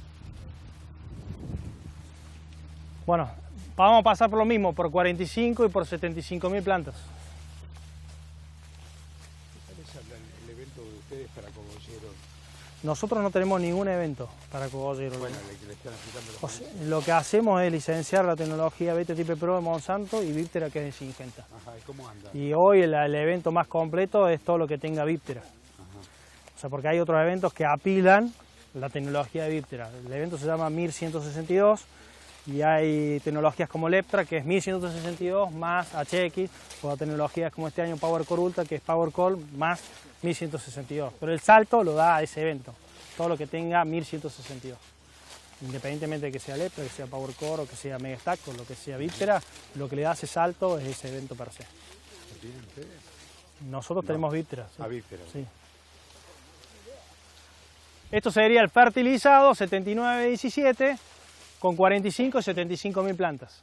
O sea, fíjense, normalmente una de las cosas que uno empieza a mirar como indicador es si grano está a la punta, si no tiene reabsorción y demás. ¿Cuánto tiene de fertilización? 200 kilos de N. 200 kilos de nitrógeno. Sí, Y 25 fósforo. 25 fósforo, una fertilización basal. Sigamos pasando para allá, si puede ser. Esto es 79-17, 45 y 75. ¿Y no han hecho una evaluación de predicción de rendimiento en el aporte de nitrógeno? ¿Por qué usamos nitrógeno para generar variabilidad ambiental? Porque es el elemento principal para la planta. O sea, si se nota la variabilidad, se nota de manera muy marcada cuando sembras sobre trigo o sobre algún cultivo de invierno de base gramínea, hay una variabilidad. ¿Unos 400 kilos de urea han usado? Sí, 400 kilos de urea. Ese producto 7784 en ambas densidades, 45 y 75.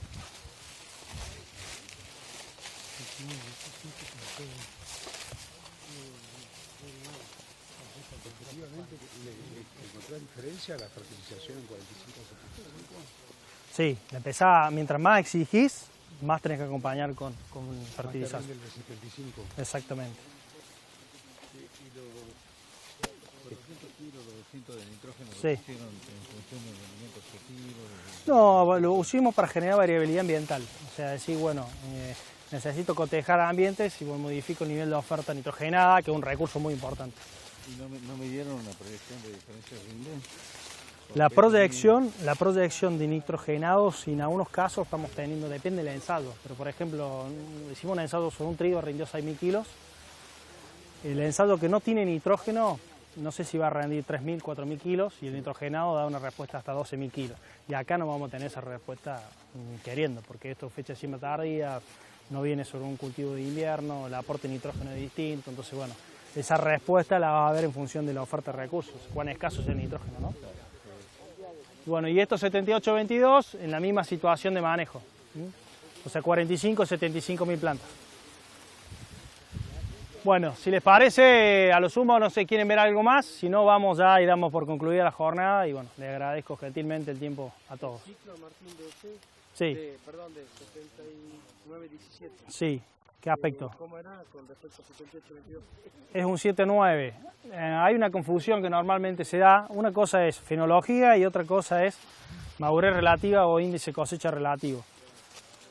El productor no es como la soja en algún punto, que normalmente la fenología va asociada a la trilla. El maíz está listo y después puede estar 4 meses en el lote esperando ser cosechado porque no se seca. Normalmente el índice cosecha relativo se realiza para condiciones de secado normales, que se dan en una fecha de siembra temprana, porque seca en febrero, marzo, abril. Y bajo esa situación, un punto de madurez relativa implica más o menos 2 días más en el lote. O sea, si es 7-8, lo cosecharías 2 días más tarde, lo que es un 7-7, y el 7-9 lo cosecharías 4 días más tarde.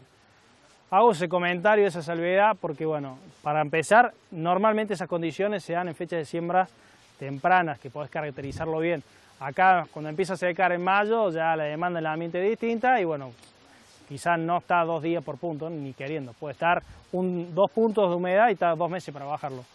Y por otro lado, el índice cosecha relativo es relativo al semillero. No es lo mismo nuestra nomenclatura que la que usa Decal, que la que usa Dow, o la que usa Syngenta o la que usa Pioneer. O sea, no se puede comparar un 122 de Decal con un 118 de Niera o un 125 de Syngenta. Se usa nomenclatura distinta, en todo caso pregúntele, bueno, en este caso a Bernabé o a lo que estaba por Isauro por acá, que es el técnico nuestro, bueno, si yo lo quiero comparar con respecto a este producto, ¿cuál sería su ciclo relativo, ¿no?